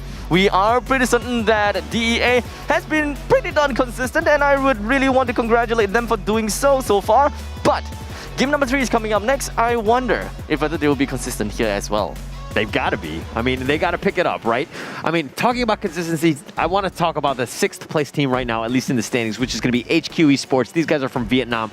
They are nothing but consistent. They are nothing but stable. But what we've seen so far is that they really need to get into that next gear. They need to really step it up. I feel like this is a team that was really underlooked. They need to kind of pick things up, make sure they get those kills, because right now we haven't really seen that. And then after that one, we've seen Singularity, we've seen Attack All Around, and of course New Gang. But all of these teams right now are at the bottom looking up. They need to really step up moving forward. Yeah, I mean, we haven't really reached the halfway point just yet. So I do want to hype up Singularity at this point in time. This massive curveball may be tossed at us very, very soon. And after all, I did kind of talk about Singularity just now. We've got Mers as well as Katarov, if I remember correctly. And they are pretty darn scary. And I do want to see them just kind of start banging up on the people if they have a car and just kind of drive over everyone else, but the most important thing, I do want to see the grenade launchers, because so far, all these games, we haven't seen like a very small circle just yet, and the power of the grenade launcher being out of the holster. Actually, that's like the first game I think was the most passive of the two. I mean, we've only played 2 games or whatever. The second one, I mean, it might have been just the fact that like everybody was centralized and there was just so much action going in, but it really didn't have that breather, that time where we get to the 7th circle or whatever. Like we didn't really have that. Like things are just going to happen very, very quickly. So, you know, things are going to start to pick up. I think that in Purgatory Day, in the 3rd match, things might be a little bit more aggressive, I'm hoping, because it's definitely more fun to watch when you're seeing the, you know, the action happen. Yeah, so there's so many things that's going on about. I believe that, I really hope that every single one of you guys that's at home, you guys have been enjoying the games in Bermuda as well as Kalahari so far. So every single one of these maps, there is a very different ways to play, you know, kind of different meta. Like especially for Kalahari, I usually like to tell people to go aggressive in the start. And as for Purgatory, I would tell them to go even more aggressive because the map is huge. Yes. We're looking at 3 different archipelago right around Purgatory. You can look at the southern side. You can pretty much be looking at the western side as well. There's just so many places to be running around. But once you get yourself to the center part of the map, it's just plain fields over and over again, and that is the only reason why I hate Purgatory, because there really isn't a lot of landmark in the center of, well, Purgatory itself. Yeah. I mean, that's why it's called Purgatory, right? You have that open area, things that are going on. You don't know if you're going heaven or hell at the end of the day, but you got to be very, very careful with how you proceed here. This is a massive game, right? If you're on the bottom, now is the time to make your move. If you do not, you don't have any more room, right? Yep. We're going to get into the halfway point at this point, and if you're like, you know, 30 plus points, I don't think you really have a chance, and that's going to be in a bad spot for a lot of the teams on the bottom. So I gotta keep my eye out on them. I gotta keep an eye on every single one of these teams, man. Well, so far, do you have any favorites so far? I'm just gonna put it out there. I'm gonna put you on the spot. Like, no. I like Loud. Going in, I think the Brazilian teams are the best. Right. The reason being is that they have the most competitive meta. They've been playing a lot of the leagues, and like even the grand finals was just everything about it was fire, right? Everything was amazing. The action, and you're seeing the the MVP Nobru. We see this guy. We're gonna see him on Sunday. Like this guy is an absolute monster in this game. You talked to me about Nobru before. Yes, he's a very good player, and I don't want to hype him up too much, but he's kind of like almost like the faker of this game, right? He is very, very good. I think that I'm not going on a ledge when I say that he's probably one of the best players in this tournament, in the Free Fire World Series, but. This is somebody that people really need to watch out for, right? And, this is where the team element is more important than the individual play, hopefully. Right. Because if you can find the right plays and then maybe you can kind of get them, the right angles and the pickoffs and you attack all around, maybe you can kill him. Yeah, I mean, one thing's for sure. We do have a really big Nobru's fanboy right over here. So I'm not even ashamed. I'm not even ashamed of it. Whenever we have the chance, right? Whenever we have the chance, we're just going to get him right on the stage and like, hey, Nobru, this is a fanboy. Sign on his back. I'll be like, oh, Nobru. I would love to see that. Not gonna lie, I really want to see that. You want to see it? It's gonna happen on Sunday. Oh right? yeah. When he pulls up the Grand Champion and the MVP award, I'm calling it now. Here we go. Don't let me down. That's a bold statement. We haven't even entered it onto Sunday just yet. I don't even know. Boom. Yeah, but we haven't even done bold statements. Okay, I said Loud going in. Right. Who did you like though? I've been sticking onto this one team for the longest time ever. Singularity? Yeah, okay. All right. No, not That's Singularity. why they're down there. Okay. Wow. Wow. No, okay, fine. Go. All right, fine. Who do you think has a chance? Viceroy. Yeah, I've been hyping them up for a very, very long time. And if they happen to exceed the expectations of what I have for this game, or maybe if they start to kind of climb themselves up to the rank, I'll talk to you guys a little bit more about Viceroy's history. At least, well, when I can say history, is like less than 6 months, but well, it is very impressive, and I would really want to flaunt my power rankings at this point of time. So, well, as it is, we're gonna be jumping into Purgatory, game number 3 in a short bit. Oh.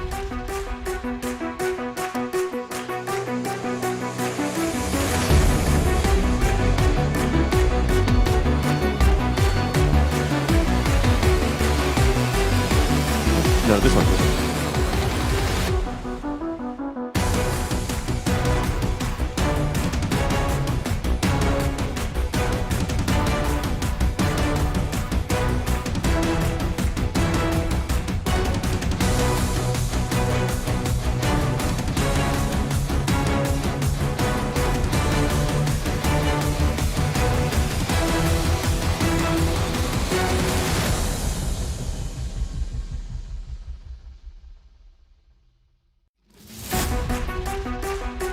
hopefully getting some loot.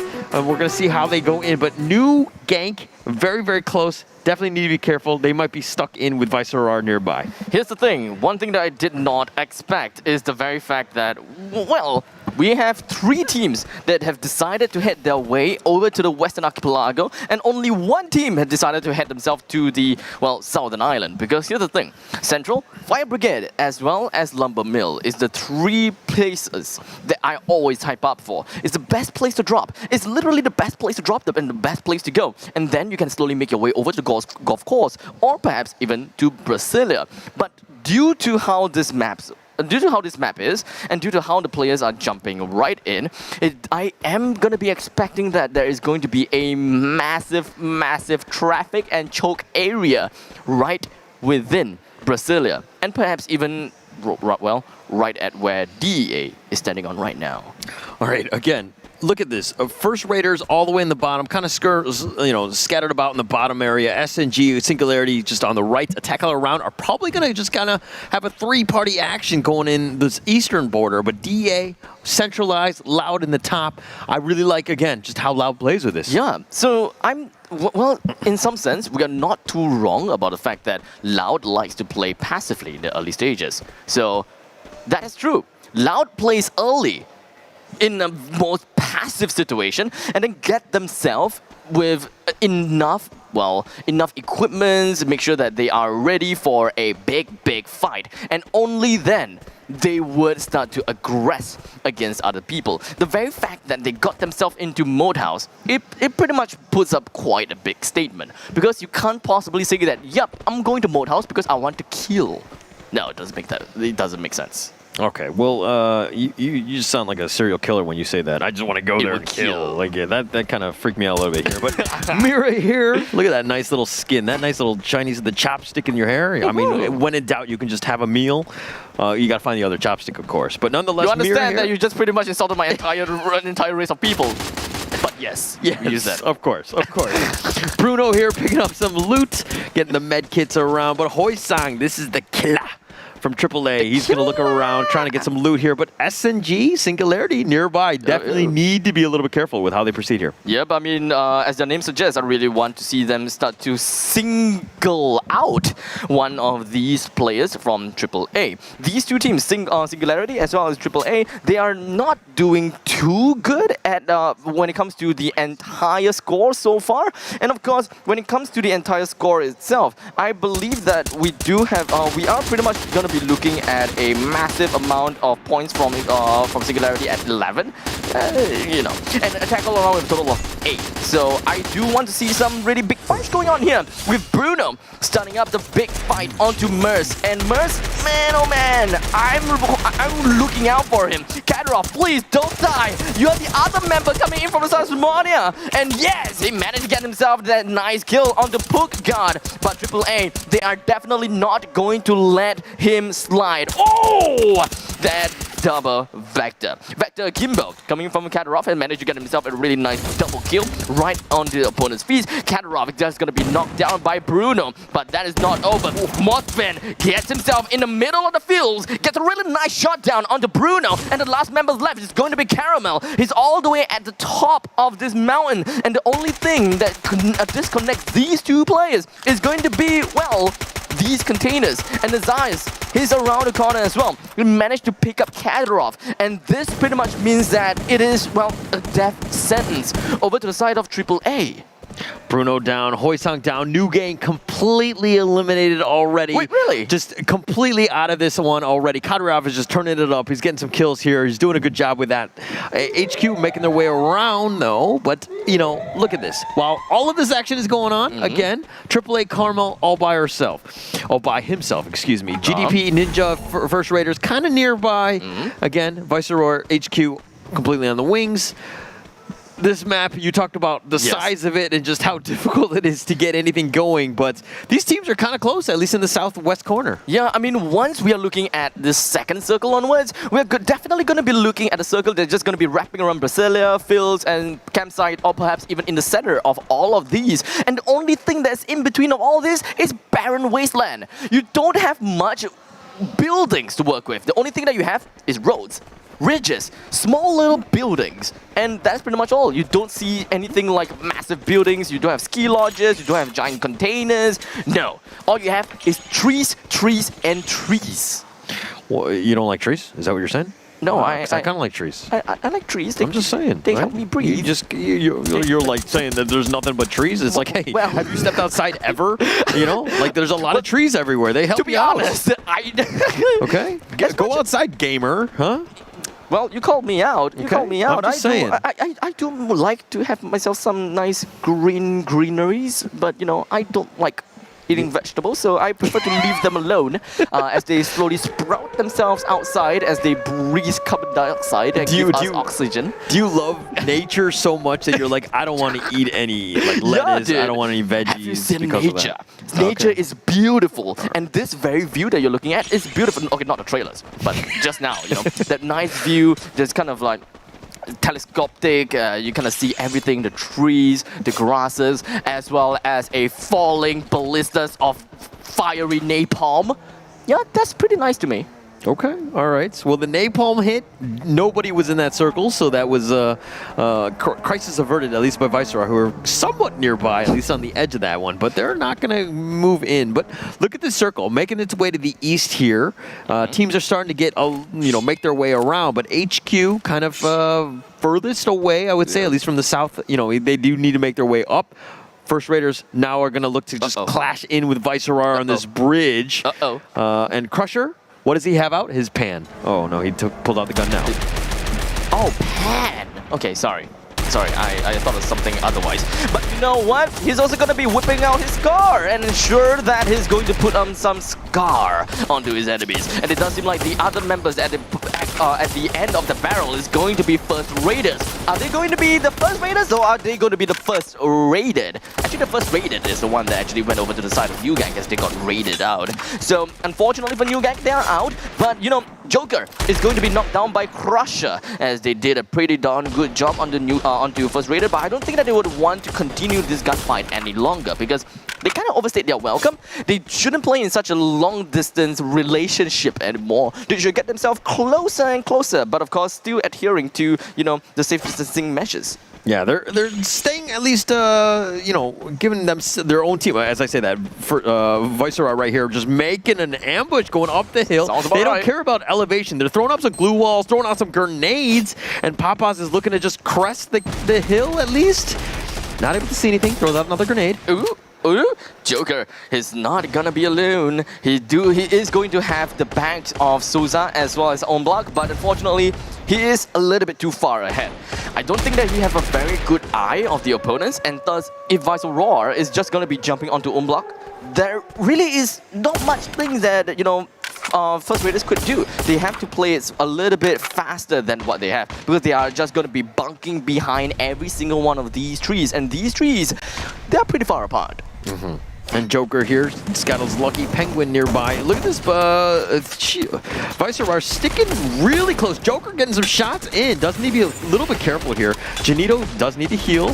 They're going to just kind of bandage up in the tent, but I don't know if this is a medical tent or not, but they're sticking together here. Yep, this is not going to be good. Take a look at Umbach with the Vector Akimbo. Gets himself a really nice shot on the Menaces, as well as the other member. I believe that was right. I'm not too sure. But Darkle comes in from behind, gets a nice shot down onto Menaces as well. We're going to be looking at one last member from the side of VX, and Viceroy gets himself eliminated by First Raiders, and all that 4 kills is because of the head that has been torn off of the shoulders of Viceroy. Well, First Raiders, well, I gotta have to keep my eyes on them now. Chaotic fight. And to be honest, we're so close, we can hear them screaming in joy and just straight out aggression. It was like a barbarian just screaming as they were making their way in. They were just ambushing it. They were so close. There was a bunch of glue walls and everything. But just the amount of damage that First Raiders did, that was pretty impressive. And at this moment in time, Loud is still dominating the leaderboards at this point of time with a total of 34 points, as you can see at the right side of the screen. But you know what? With First Raiders being First Raiders eliminating Viceroar. Viceroar with a total of 21 points. They are definitely going to be dropping way below 6th place because HQ, they are on 20 points. And God's Plan with a total of 18. This is not the way that I want to see Viceroar getting out of there. But you know what? I am pretty darn happy for First Raiders. They have put themselves in a considerable lead in front of Viceroar. And now AAA... Oh... Not able to do it. Cone here just gonna heal up. Loud is gonna still make their way up. They've been playing possum again. This is their strategy. They stick around. They stay, get as many of the easy points as they can just by staying alive. They're gonna stick together here. They have a bunch of utility. They do need to be careful about them. But with 3 teams eliminated already, and one of your favorites of Viceroar just got pointed out that we're just gonna go into the top 5 or the top 6 teams left. And of course, your favorite team, Loud, is still in there. We'll see how long that they can last, despite how loud they Brasilia. Brasilia. I can't even pronounce it. But Brazil, those teams are the best. You're gonna be proven, or I'm gonna prove myself. I don't know how that works. I don't know. On Sunday, we're gonna find out who is the best one. I feel like Brazil have the strongest teams, and we're seeing just Loud just kind of at least dominate, at least for now. Well, we shall see. So for those people that really want to know, which team, which region is after all the best, you guys definitely have to check back in again on Sunday, which is 2 days from now. So make sure you come back and take a look at what we have got to offer. But don't go anywhere, because we are still looking at game number 3 here in Purgatory, and we are still not coming to the end of the game just yet. And remember, I talked about barren wastelands and in between of campsite as well as fields and everywhere else. Yeah, this is exactly the circle I'm talking about. You have nothing to work on except for trees, and trees. When you take a look at this, the only thing that you're going to be using for is going to be Time Turner, as DEA have 3% down. Jordy is going to be the last man remaining, but he definitely wants to get himself out of that. But really good glue wall manages to get himself, safe from that grenade launcher. And that, I jinxed it. New now, with the grenade launcher, has put down quite the world of pain onto DEA. You saw the grenade launcher, you talked about it, and just the power, and look at this, more action. Joker getting the knock, Funky going as well. Ambach is just like, I'm out of here, I'm gonna go to another party. He's trying to get on this. Dark Gold's just looking to just fight this one. They're just so close right now. HQ and FR, neck and neck right now. This is it! That is gonna be 2 knockdowns coming from Neo now because of the grenade launcher. We may be gonna be looking at more, and Tyson is just gonna be using a little bit of quick swaps when it comes to the double sniper rifle landable here. Umbach, he do have the size at the back of his back. I really want to see a little bit of slice in action coming in from him. But for now, I do want to put some attention over to the side of HQ with a total of 9 kills to their name. And now even First Raiders, they have 6 kills to their name. They managed to bring 1 person down. Joker almost died, but he's still A-okay as he's just gonna get himself bandaged up. And he should be A-okay in no time. Naziles, the one that I was talking about, which is, one of the kill leaders that you should be looking out for. He also managed to get a single shot down. Oh, Tyson! Absolutely eliminated. And HQ, we're gonna be left with Neo now left. Yeah, not much going left there. And you were just talking about how good HQ was doing, but then all of a sudden 2 members just died. So I feel like, hey, if you want to give a team a chance, you got to stop talking about them, right? Yep. If you want to hype up a team, just be like, hey, just talk about the other teams. Because you need to start talking about Loud, right? If you want to make this competitive as possible, DEA, talk about those guys. Okay, but those guys have now eliminated as well. So it's looking to be top 5 teams left. Singularity, HQ, FR, GDP, and Loud right now. And, with Loud and GDP with a full roster, they are definitely in the driver's seat. And Neo now is eating quite a bit of damage coming in from the storm. There is one single team in front of him, and that is going to be First Raiders, and they are just gatekeeping this very place itself and showing that Neo now don't go anywhere at all. But I think that Neo now, he have accepted his fate. There is really not much places that he can go, and thus he has been eliminated by the circle instead of giving a free 1 point over to First Raiders.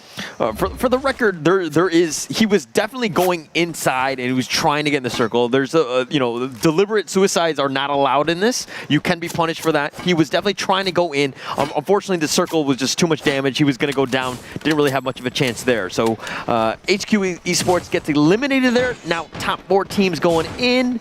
Who are you liking right now? Well, I'm looking at Loud for sure. You told me to take a look at Loud, but for a meantime, First Raiders have managed to get themselves a quarter kill over to their hands, and they are your kill leaders. GDP have yet to get themselves a single kill. Unfortunately, Andres, he's currently being knocked down. Karma as well as Omar is going to be the last 2 members remaining from the side of GDP, but hey, it's okay. They have managed to get themselves right up. Darko with a nice shot onto Nazias as well as Mosfin. That is a shot after shot after shot, and Nazias, there is just no way he can get himself out of the crosshairs of Joker. Katarov coming from Singularity is going to be the last man remaining from Singularity, and they're just kind of holding down the ground by their buggy behind this tree, and this is the only way that they can get themselves alive or even play by the placements. First Raiders, we gotta look out for them. Loud, we gotta look out for them as well because they have just started a fight with a grenade. Yeah, they're still up with full roster. All 4 of them still alive. Katarov just staying alive. I mean, just sticking around, just trying to stay alive as long as possible. Hopefully the other teams will eliminate themselves. SNG does get eliminated first, so that's a pretty big win for them. GDP now, 2 left. They're looking to just fight this one. Will is just turning it up and just tearing it around. This guy, he's got what? 1 kill to his name, Cone with 2, but they've only got 3 kills. Loud, still with a full roster. And of course, First Raiders, they're just going to be moving in. Omar, he did a pretty good job despite not having a single kill. He did manage to get himself eliminated at 3rd place, and that is 8 points for his team. Loud, they are going to be in front of Umbak, but Umbak is just running right in the faces. He doesn't even have to do anything. And Loud is eliminated at 2nd place. And thus, we do have the champion over here for this match number 3. And that is going to be a booyah going over to First Raiders.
And that was a booyah by First Raiders, and we just saw how powerful this team is. I mean, this is a team that came together from a national TV show, and then they're sticking together, and you're just seeing how well they played. I mean, Umbak was on point, Darkhole was as well, but a quick shout out to our sponsored ROG, their phone and their headsets, both official gaming gears, FFWS 2021. But, you know, First Raiders, what were your thoughts? First Raiders, this kind of seems like as though like First Raiders, whenever that they have a momentum, they're going to be riding on it. They're going to be riding on it down. And I don't think that this is something exclusive to First Raiders. This is very exclusive to many other teams out there as well. Like Loud, game number 1, once they had a great start, they were snowballing all the way through. And they're just getting themselves into momentum over and over again. And that pretty much makes things very important. Once you find yourself in the momentum and you know that, hey, I want to go for the booyah, we can go for the booyah, let's get a booyah. And once you get yourself the booyah, it does seem like you always come up on top with a massive amount of kills. Yeah, and okay, this comes back to the whole, you cursing the different teams, right? Every single team that you talked about, you're like, oh, Viceroy is going to do so well. They get eliminated very, very early, and then all of a sudden now you're going to talk about Loud. They get eliminated. They were in the driver's seat. They should not have lost that booyah. That is a huge opportunity for First Raiders to pick that one up. That was actually massive for them to get this win. A tremendous game, and we're going to have a very epic second half that's going to be coming up with the next 3 matches. I am stoked. I am very much stoked. So right now, you're telling me that I should be talking a little bit more about Loud and talking more about First Raiders and DEA, because they are currently at the top of the leaderboards. If I am not wrong, we'll be jumping onto that real soon though. So I'm just going to shut up about Singularity as well as Viceroy. In the very event that I shut up and they win, you know what? I am done with the Caster's Curse. I am done. All right, you're going to go back on it, and we're going to see how that one plays out or whatever. But to be honest, it seems to be like every single time you compliment a team, they tend to drop down. I don't know if they've got like the earpiece, and they're like, oh, Abstract says we're good. And we're like, oh, we're going to play a little bit worse. Because we've seen a lot of that element, at least today. You know what? Instead of complimenting them, I think it is time for me to start throwing them to the ground, just kind of punching them and like, you're not good enough. Maybe you need to change up your parenting style. This makes a lot of sense to me. I suppose so. I suppose so. I'm learning a little bit.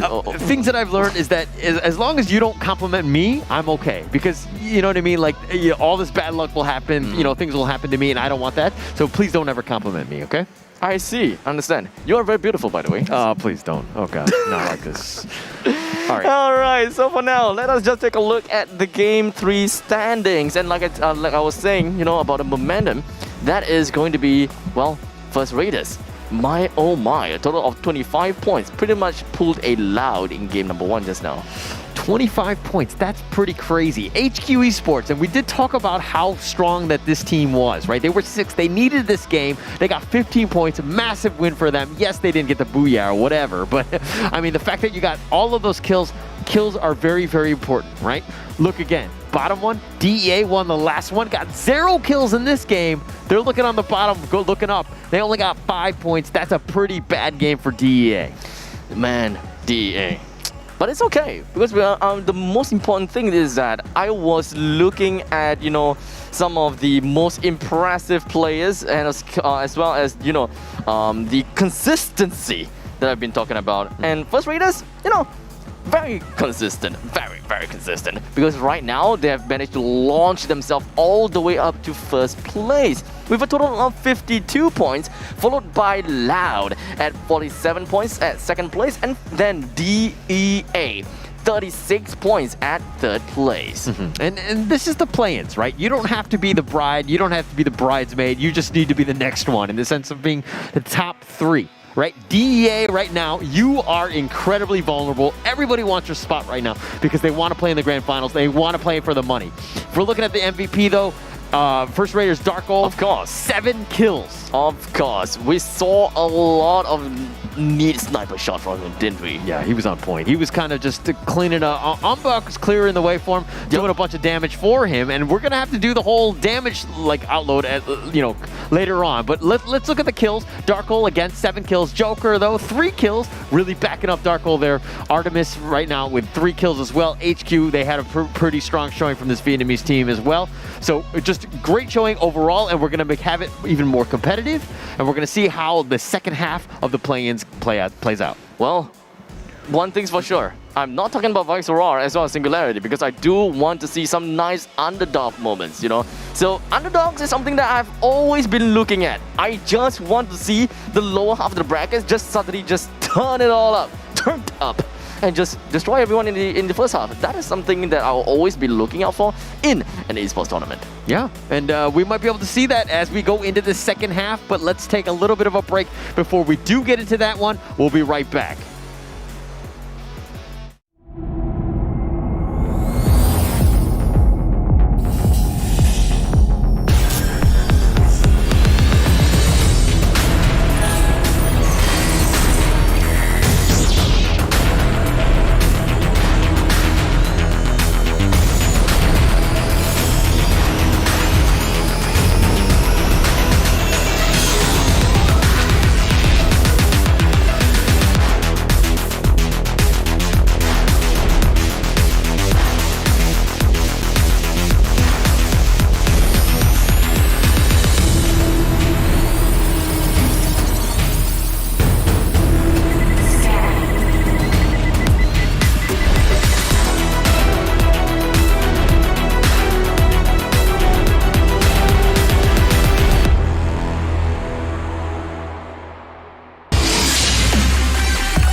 Time to level up and pay attention. Only the best can win, and I got a vision. I'm gonna be everything you said I couldn't be. I'm gonna leave my footprint, P.S. I know you see. I do believe that some things might be destiny. I do believe that I'm gonna get the best on me. I know you can't see, but I'll be on top. Team name tag on every spot.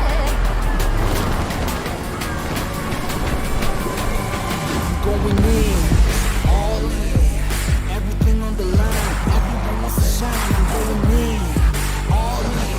I got my crew up behind. We will die for the win. One time, all in.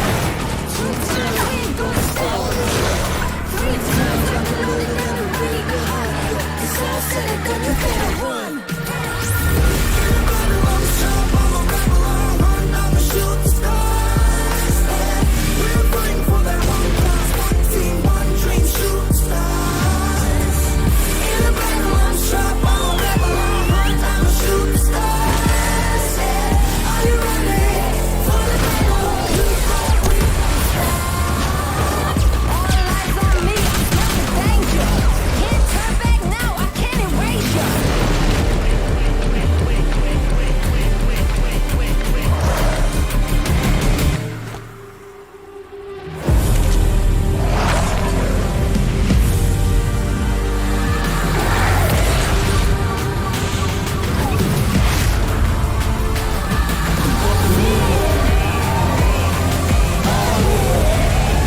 Welcome back to the Free Fire World Series play-in 2021. My name is Huller. This is Abstract. We saw 3 monster games. We see First Raiders first place, second place Loud, third place DEA.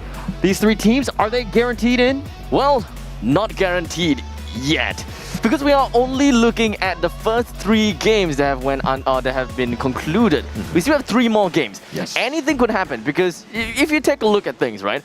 We are looking at a team that have roughly about 50 points overall. So we can be sure that in some sense, with a level of consistency, you can get 50 points. And anyone else at the bottom of the leaderboards, if they are consistent like the first half that has happened, they can climb right up, provided that the first 3 teams, the podium finishes, they are doing really badly. Yeah, they haven't. We've seen some chinks in the armor, so to speak. I think that there's a little bit of a play for the other teams to kind of make their way in. I mean, HQ Esports, they got 9 kills. They were second place in the last match itself. Like, this is a team that was 6th place going in, but that really puts them in the prime position. DEA do need to be worried. They only got 5 points in that last game. A really terrible game by DEA. Yeah, there's just so many things that's going on about, because whenever a team decides to go on snowballing and all that kind of stuff, they kind of overshadow every single one of these teams. So in one game, we are looking at 2 elite teams, while all the other teams struggle to find themselves even a single kill, even a single point. Because we reference back to game number 3. First Raiders had a total of 13 kills, and then HQ Esports 9 kills, and that put them in the total of 25 points as well as 15 points respectively. And then everything else afterwards, Loud with 4 kills, Singularity with 4 kills, God's Plan with 0 kills. Every single one of these teams at the lower half, they struggle to find them kills, because this is just how it is.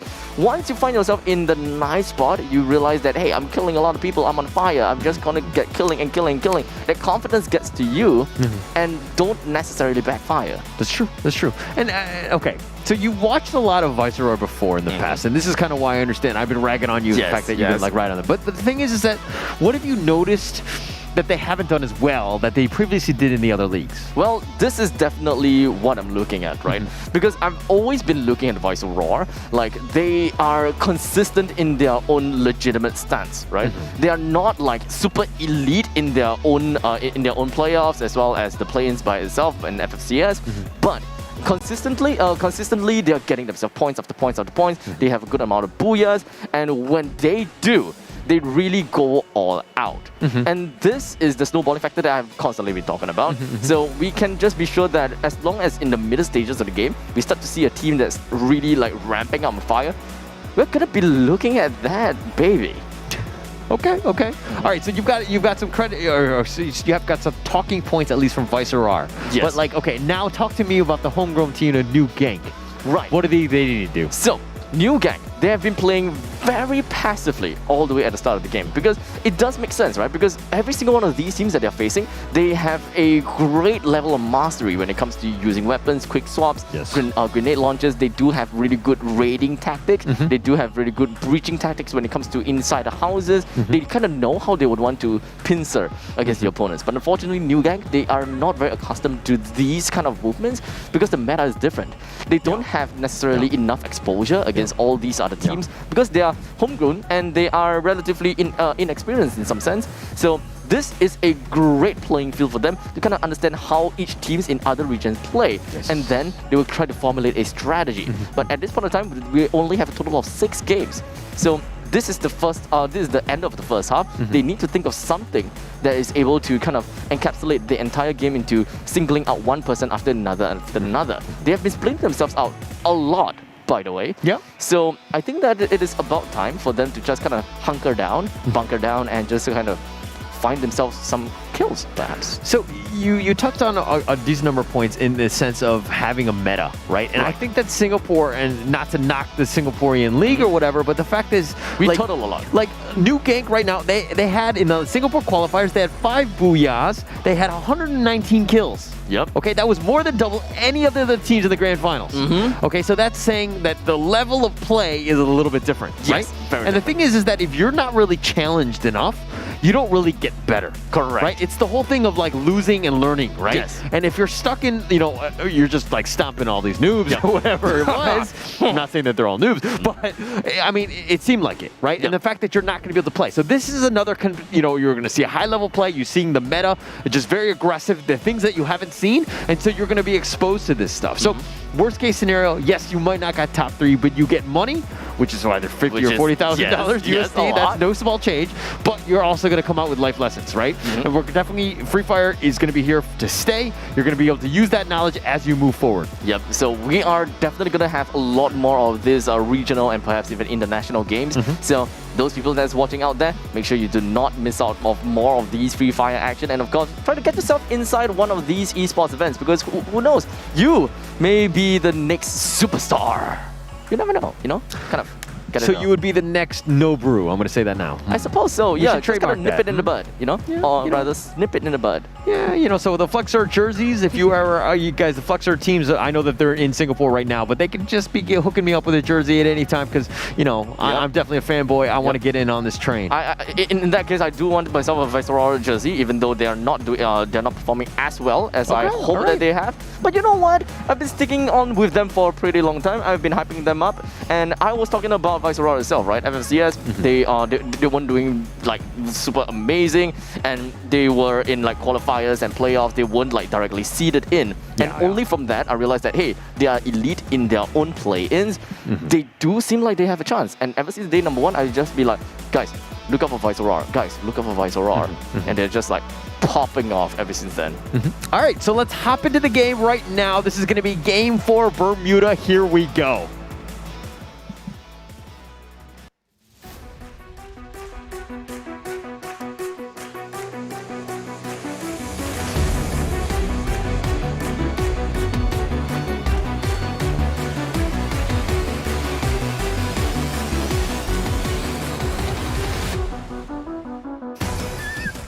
And here we go, ladies and gentlemen. We are into one of the match number 4, and we are looking at the really nice playing path, and that is going to be starting off at the southwestern side and ending off in the northern side. And most of these traffic is going to be happening at the kind of like a northern area, so we should not be expecting anyone to kind of head their way over to Sentosa, Kota Tua, Pontianak, or perhaps even Cape Town. We should be looking at more people towards Bimasati Strip, as well as that bridge that you see in between of Bimasati Strip, as well as Plantation in the later stages of the game.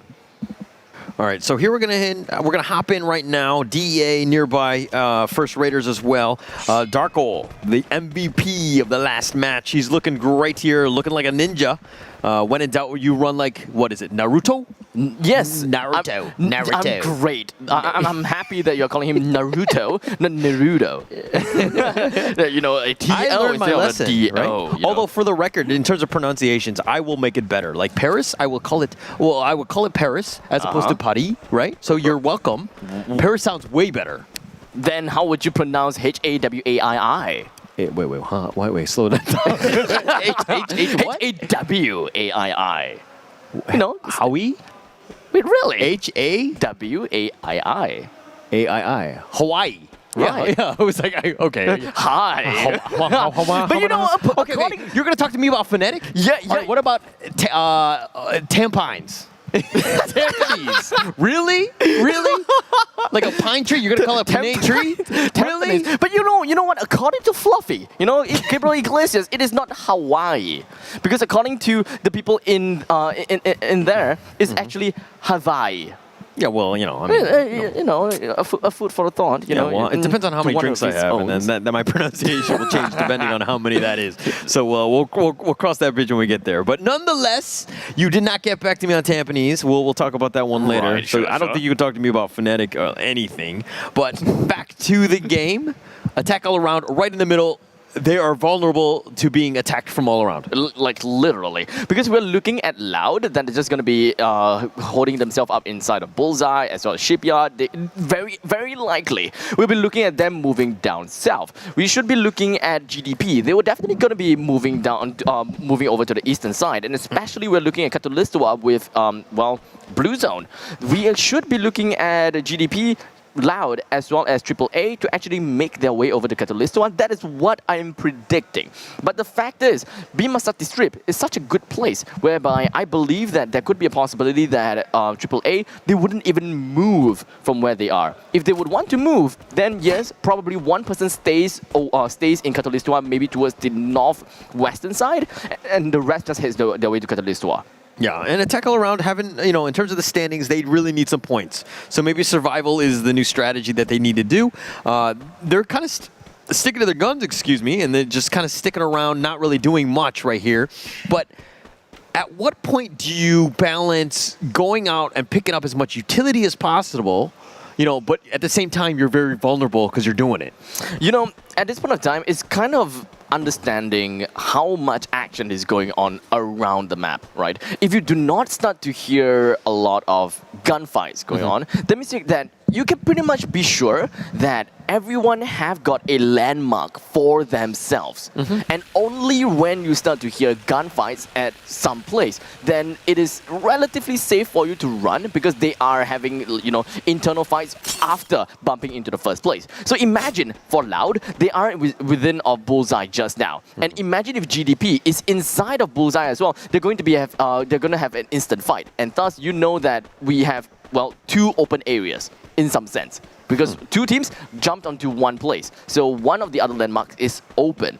But in the other occasion, let's say that Loud is in Bullseye and then GDP was in Shipyard. Now that Loud made their way over to Shipyard, this timing pretty much means that Loud has completed looting around Bullseye. This means that you should be pretty much done with looting around your area as well. So it is naturally safe for you to farm in the opposite direction from where they supposedly came from. Like, go a little bit further. Okay, all right. So, when you talked about hearing gunfire and running and all that stuff, but generally speaking, when you play, what is your situation?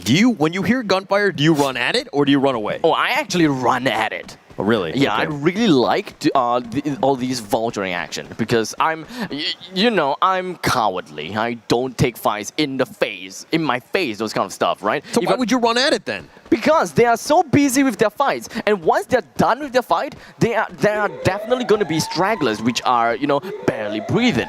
And thus, I want to take that time to put a chloroform right in their mouth and just ensure that, they don't breathe anymore and just kill whoever's left. Because they are going to be so weakened that it's going to be free kills and essentially free placement points as well. Okay, so you're kind of you prey on the weak, so to speak. That is right. Okay, all right. Now that they put it that way, that sounds absolutely grim, but yes. I'm just calling it like I see it, man. I think that, all right.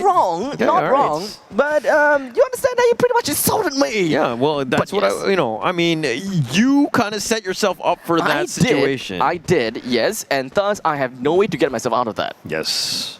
But speaking of getting out of Sentosa, new gang here. They're kind of dominating Sentosa down there. Yep. But they're making their way out. They do need to get in that circle, so at some point... they definitely know someone is around in Sentosa because New Gang, they were all the way at the southern part of Sentosa, and DA definitely knew that, okay, this part is looted, yada, yada, yada, yada. But New Gang, though, the way that they have been moving around is that they don't really have a great idea of their surroundings because Hard Crew is literally just tailing behind of New Gang. He did manage to get a really nice shot down onto Mr. Frost and just forced the erection of one of these glue walls. In the meantime, the back lines of DEA, we do have Jordy with a really nice sniper shot right on top of Mary Jane, and it does seem like Hazel is also going to be knocked down. Two members from New Gang is going to find themselves in a very bad spot. Mr. Frost, he jumped himself to the bottom of this bridge to ensure that he's going to be safe for the time being as Hard Crew brings out his barang and is just really trying to get himself from places to places. Mary Jane wasn't able to make full use of her positioning to try to get an easy one off of Hard Crew, as I believe that the marksmanship from Mary Jane wasn't up to par.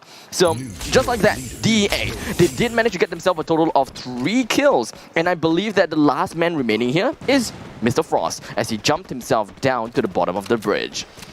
Mary Jane and Hazel going down, mother and daughter dying together, holding hands, making it as dramatic as possible, killing the women and children first, apparently. I think that is the new DEA motto there. Not looking great for them, but oh, nice grenade. Whew. Moshkin just really paying off there. Crusher is looking to secure the building, though. Moshkin's looking to throw another grenade, and he does get the kill, and he does get it. He gets a 3K there, or 2K, excuse me. My God, that is 2 knockdowns followed by 2 executes, and that is, well, absolutely insane. And this pretty much means that we still have 2 members from Vice Aurora remaining. One of them is knocked down already, and one of them is still alive. And just like that, Mr. Frost from the other side of the map has been eliminated as well. Vice Aurora is gonna be left with Papas, and for New Gang, we're gonna be left with Mira.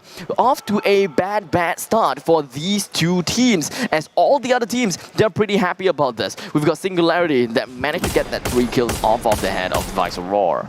Yeah, Moshkin here just playing sniper, using the window and cover to his advantage, just trying to pick off HQ now.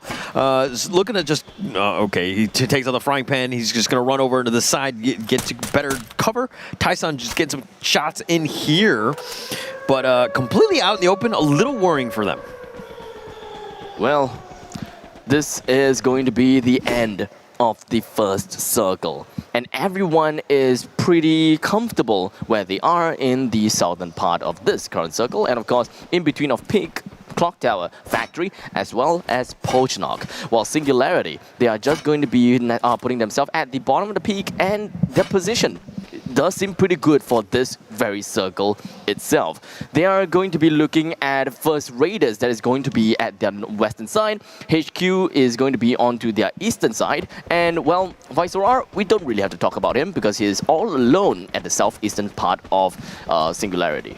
GDP and Loud in the top right here. GDP making their way to the circle. They've got a long way to go. Cone, on the other hand, all the way in the north, so far away. He needs to kind of regroup with the rest of his team here. Noda, they kind of need to stick together and allow to do this, right? They play possum. They stick together. They play very, very passively, but they do, you know, make sure that they secure everything in the north before they make their way down. Zipline going down just for Vinus here to kind of get with the group as they join up in Plantation.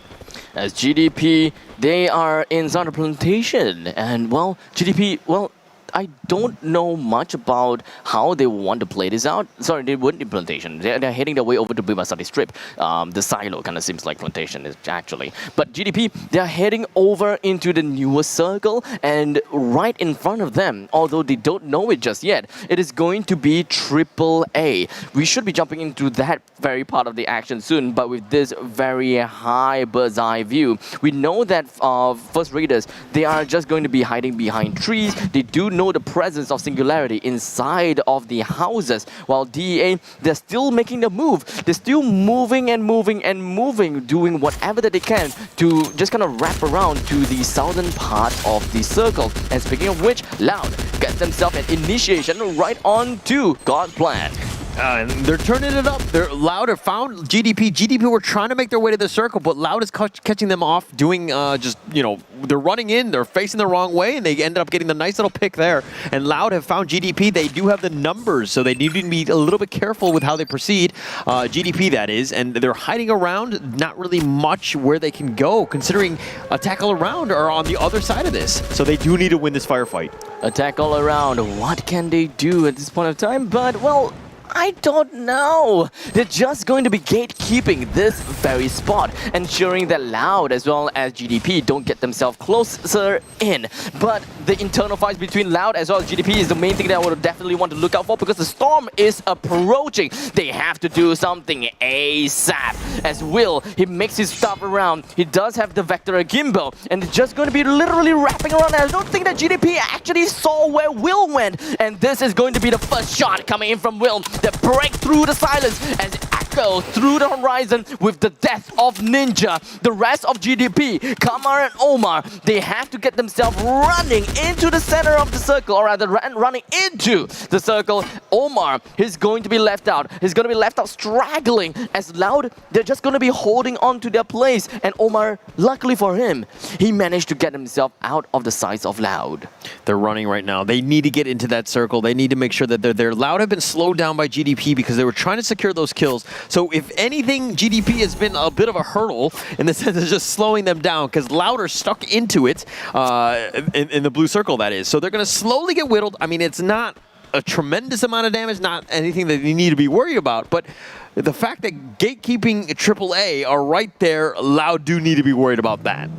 And Loud, they're sustaining considerable amount of damage just from the storm, but I don't think that this is enough to bring them down at all. So it should be pretty much A-okay, right? Even with the medic gun coming from Koan, so I think they'll be fine for the time being. They still have a bit to run. It would suck if Loud were to be eliminated right here. Take a look at this. They're taking their stride. They're moving as much as possible. They're going down towards the end of Clock Tower and of course at the western side of the current circle. But this is not the end just yet because shots fired coming in from the side of AAA as Caramel takes one down coming in from the side of Noda. This is not a great start from Loud right now. They were a little bit too aggressive just now, and now with two members being knocked down and eliminated, Loud with Kaon as well as Will left, they cannot be aggressive anymore. And what's even worse is Kaon got knocked down by the play zone, leaving Will all alone to fend for himself. This was perfect gatekeeping by AAA. Indeed. They saw that Loud and GDP were in a firefight, and they were like, oh, the circle is coming. We know that eventually they need to make their way here. Loud was like, okay, they ended up winning against GDP, which is a great firefight, but the fact is, they were like, we're not in any condition to fight AAA. Exactly. So we have to go the long way around, and then AAA was just like shooting fish in a barrel. It was the easiest kills for them, and they ended up picking them off. Loud have almost been completely eliminated, and I think there's Will is the only one left. Well, that is the basics of BR strategy, right? Don't take the fights if you don't need to, right? You don't have to be overly aggressive just because you want to go for the kills. Understand where you are and understand that the opponents have to get themselves inside of the safe area, you know, sooner or later. And if you do have the upper hand, then just hold on to your ground and just bring out the firing squad. And in the meantime, it does seem like we have a total of 2 teams out for now. Vital Roar at 8th place and New Gang on to 9th place. Coming up next, who is going to be the next one to be eliminated? Is it really going to be Loud though? Or will Will be able to hold it all the way out until the last few circles remaining? And AAA Hoysong has decided to Grand Theft Auto it in the sense of just pulling out that nice little car here. But oh, Dyson with a nice knock onto Hartru. He does get the pick off. Very nice play by HQ Tyson.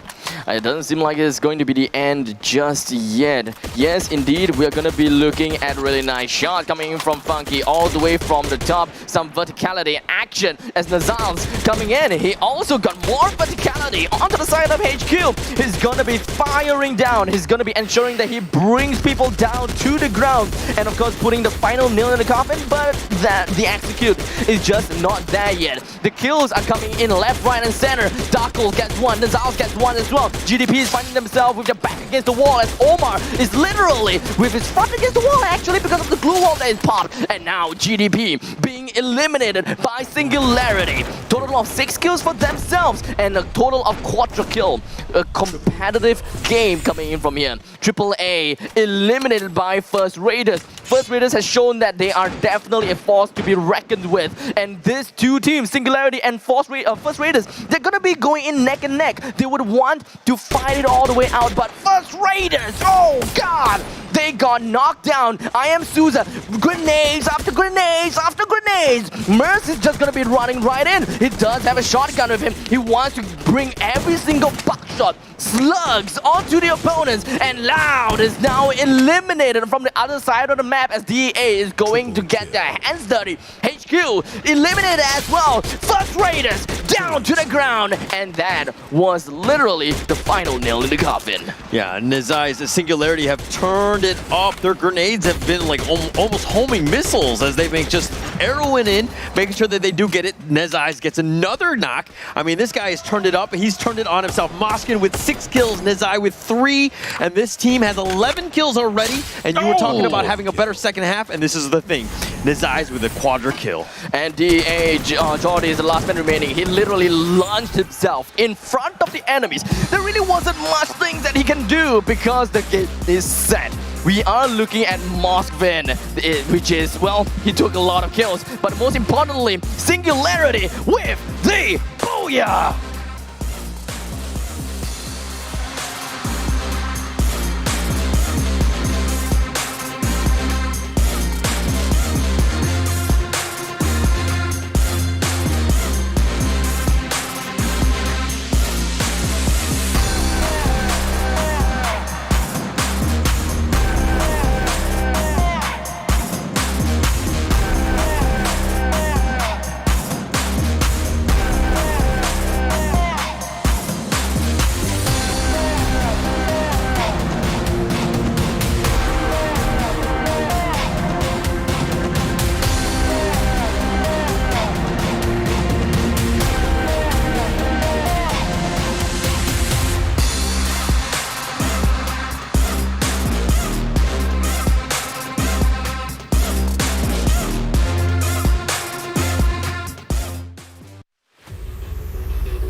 Game number 4 has ended with a loud bang, as it does seem like I didn't talk about Singularity, and they got themselves the Booyah.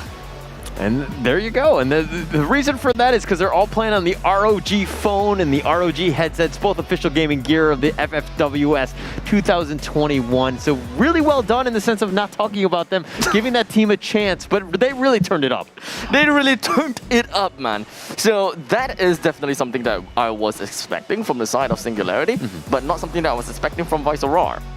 Okay. So I'm gonna put a little bit more, you know, a little bit of salt over to the side of a Vice Aurora, because man, are they throwing hard. They aren't doing things right, and this is not the performance that I originally saw before. But you know, a little bit of hiccups here and there, and I believe that there is still a lot of plays that the other teams will be looking out for as well. But for now, I believe that what's most important is, of course, looking at, well, the teams that deserves the recognition, because so far I definitely do have my eyes set onto First Raiders, DEA, and of course Loud. At this point in time, these three seems to be the favorites that will head themselves over to the finals at this moment in time. Yeah, but okay. Here's the thing. We saw 3 games that happened. We still had 3 games in the second half, right? We just saw one of those, right? Correct. But the thing is that those teams that were like in the middle area are really starting to turn it up. I think that they needed a little bit of a warm-up game. They still have a chance, right? Singularity with this win is a monster win. Moshkin and of course Nezas, and we're going to see the match 4 standings right here. Singular invincible, like just 25 points. You know, 24 of Loud in first match. You know, I think First Raiders got 25 in in the last match. But DEA really stepped up here. 16 points. That's massive for them. First Raiders as well, 12 points. HQ Esports, all of these guys. And you thought Loud was doing all right. I mean, they had what? Yeah, they're not so points bad. Yeah, they have a total of 8 points. But I still want to put more emphasis on the DEA and First Raiders after all. They have been consistently getting themselves at the first half of the leaderboards without fail. And that is 4 games in a row. And that is impressive. Okay, not for DEA, alas. There was one game that they were at the bottom half of the leaderboards. But you know, if you kind of average things out, they are still pretty darn impressive. And the very fact that First Raiders was the top of the leaderboards when it comes to the cumulative ranking, they themselves at 12 with 12 points in the end of match 4. I don't think that they're going anywhere anytime soon. Great position to be in. This is what you want to be in. You want to be top 2, top 3, consistently doing it out. And then we're going to see here, First Raiders, 64 points, Loud with 55, 52 of DEA. This is kind of what we're talking about in the sense of just who can get back into this game, right? Singularity, you're seeing that? They're in contention. They're number 4. They are just literally a stone throw away from knocking out DEA. But again, DEA has been very consistent. How are they going to do this? But HQ Esports, don't sleep on these guys. They have 40 points as well. And so we're very close in terms of just getting it in. We have 2 more matches. This is going to be as close as it gets. I think that maybe mathematically we might be able to eliminate a tackle around and I think new gank at this point. But I don't mean to be Debbie Downer or anything, but Moshkin, MVP, 6 kills, great game. This guy is, after all, the one that has been landing quite a bit of shots. And of course, when it comes to the rest of the boards, when it comes to kills, I'm pretty sure that most of them still goes over to the side of Singularity, because Singularity, they popped off. They definitely did pop off for that for the previous game, and it does seem like, indeed, it is Nazars with a total of 4 kills for that part. But DEA Remind is the one that took himself the third place when it comes to being the kill leader. Do not sleep on Singularity, right? This is Nezais as well. He was MVP. He had the most kills for FFPL CIS Season 2. This is a team that is just gelling well together. They needed those warm-up games, and we're seeing them 4th place. Indeed. Very, very close. It's going to be like as close as it gets as we get into the next 2 matches. Those are both coming up, and I'm really looking forward to those. I'm pumped, man. But like you said, mathematically, even 8th place still have a chance to get themselves a nice bump up all the way to maybe even the middle part of the leaderboards. Because if you think about it, if the games are, snowbally like it has been so far for game number 1 all the way to game number 4, the top player, the one that gets home Booyah, can very likely get themselves a minimum of 20 points. And right now, if I remember correctly, we do have Attack All Around with a total of 20 points. Just because of one Booyah and the 20 points is going to launch them to 40 points, and they are pretty much in like 6th place or even closer to 5th place, if I remember correctly. So, but you're very optimistic. Very optimistic. There's only 2 more matches, and the other teams are getting points as well, and they're always guaranteed points, right? Yes, correct. So it's very difficult to try to make up that, that gap that they need to figure out. But we'll find out very, very soon. Let's take a little bit of a break here before we go into match 5.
All right, this is it.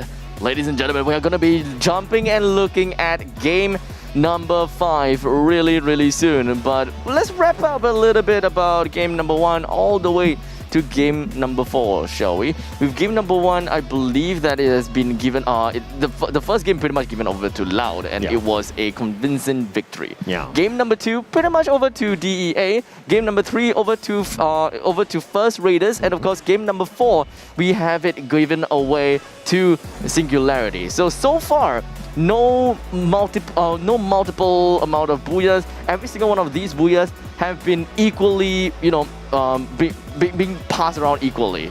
So I'm really happy about that. So there could still be a lot of fighting chance by all the other teams. But once a team start to get like double booyahs, that at this point in time, that is kind of like is it. They are in the podium.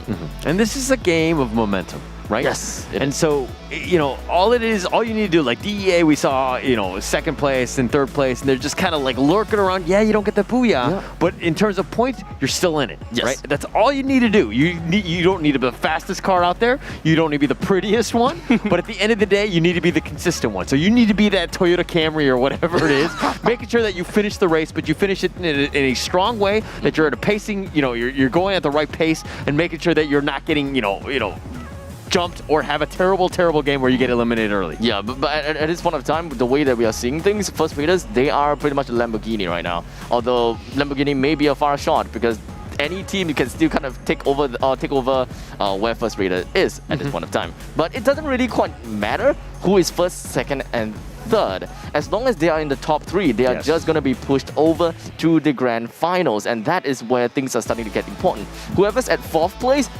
they have to level up themselves. They need to find ways to kind of just like nip it in the bud. We need to bring the 3rd place all the way down, kind of thing. And can you imagine putting yourself in a position whereby you are 4th place and you are just 1 point away to getting, 1 point or 2 point away to getting yourself in the 3rd place? 6 teams are going to end up being in that position, right? Yes. 1 point or 100 points at the end of the day, being in the bottom 6 will hurt no matter what. Yes, right? it will. So it's going to happen. Unfortunately, this is the way that this the format works. The top 3 are going to move on, where they're going to go into the grand finals. They're going to play against Sunday, and they're going to play probably the next tier up in terms of the teams. So in terms of the play-ins, we've got a lot going on, right? Yeah. Yes, you might have a great time and you might make a little bit more money in the sense that you're going to have an opportunity to play with the big boys. But at the end of the day, you really need to show up. Now is the time to make sure that you get your team strats working, your aim is on point, and that you can start to play and get ready for Sunday, because it's coming. This is warm-up. This is literally warm-up. When it comes to First Raiders, I do think that for this very game itself, because they can start to kind of chill a little bit, have relax a little bit. Don't expose too much of their their cards inside of their sleeves. They don't want to give too much information, especially to all the other teams that are currently watching these very games, because the more information you give out, the more vulnerable you will be. So, okay, that's an interesting point, because I feel like in a battle royale, you can't really be saving strats. There's no strats to be saved. In some sense, I just need to hit my shots. I need to, you know what I mean? Like, play it out. And yes, there are moments where do I land, right? Yes. How do I play these out? Like, what sort of utility am I looking for? Like, you can kind of look into that, and that does make sense. But at the end of the day, you got 2 matches left. Everything is so close. Really. Now is not the time to be saving strats. Now is the time to put the gas on, your foot on the gas, go as hard as possible, make sure you win out with as many points as possible, because you're making a statement as you go into the final stage. Well, I guess that's how they say, right? End it with a bang, right? Despite it, even if you don't get any money from the play-ins itself, might as well show everyone who's the daddy, right? Okay, that's this guy, not that guy. Because every time he parenting, he calls the team or whatever, and he's like, "Oh, I love this team. They do terribly." Okay. All right, we have the tape, we have the record, everything has been there, we know what Abstract is called and what I've called. Loud, my kids are still in contention. They can see the light of day, at least maybe Sunday. We'll see. We'll cross that bridge when we get there. Right. But none of your kids are seeing the light of day. The light of day, huh? It's okay, we will bask in the moonlight as much as we want, all right? We'll be the werewolves that you are afraid of. There are people that are right, and there are people like you, right? Which is everyone else. So. You know what? I would agree with you, but that would just make both of us wrong. You know what? In the end of the day, I'm just looking forward to see how every single one of these teams plays, and I'm just looking forward to see how Viceroy climbs himself out of this ditch, because at this moment of time, well, the bar is already so low, but they just kind of bring the shovel to it, and anything that they do at this point in time will only impress me. So you call it a ditch, but I'm thinking it's a little deeper than that one right now, right? I don't think want a they fire got trench? a long way to go. They got to win out. They got to kill, like what? You have potentially 32 kills that could happen. I think you're going to need 20 plus kills. Get yourself a booyah. Get yourself back in the game, and then I'll believe. But until that happens, that's not. I don't see it. You know what? I would like to play a little bit of reverse psychology over here. I don't believe in you, Faisal Roar. I think that train is passed. All right? This jinx has been going on for way too long. I need to get myself out of this ditch, or if you like to say a trench or whatever it is. I do want to see some nice underdog action. And if I really have to pull that trigger, First Raiders, they're doing so well. I can't pull the trigger on them. But DEA though, they are at the top, they're at the bottom every now and then, here and there. So I do want to see an underdog kind of flush DEA out from the podium. Okay, we'll have to see it. And to be honest, I think it'd be really interesting to see First Raiders. I think they're in prime position to be in the finals. Yes. But if they really place out top 4, top 5 in the grand finals, how crazy would this be? Because then teams are like, oh, maybe if I create my own team, I have another national television show, and then I can find people that play Free Fire that just, that gets this sort of talent, and they use the same strategy that the First Raiders did to find that next big team. Well, like we said, anyone can be a superstar as long as you play enough, and of course you know enough, and of course if you just keep on training and training and training and training, the grind continues, because every single one of these players, they are in here for a very reason. They have trained day and night. They eat, breathe, and drink Free Fire, and that's why they are here in the Free Fire World Series. And of course, game number 5 here in Kalahari is going to be going up next.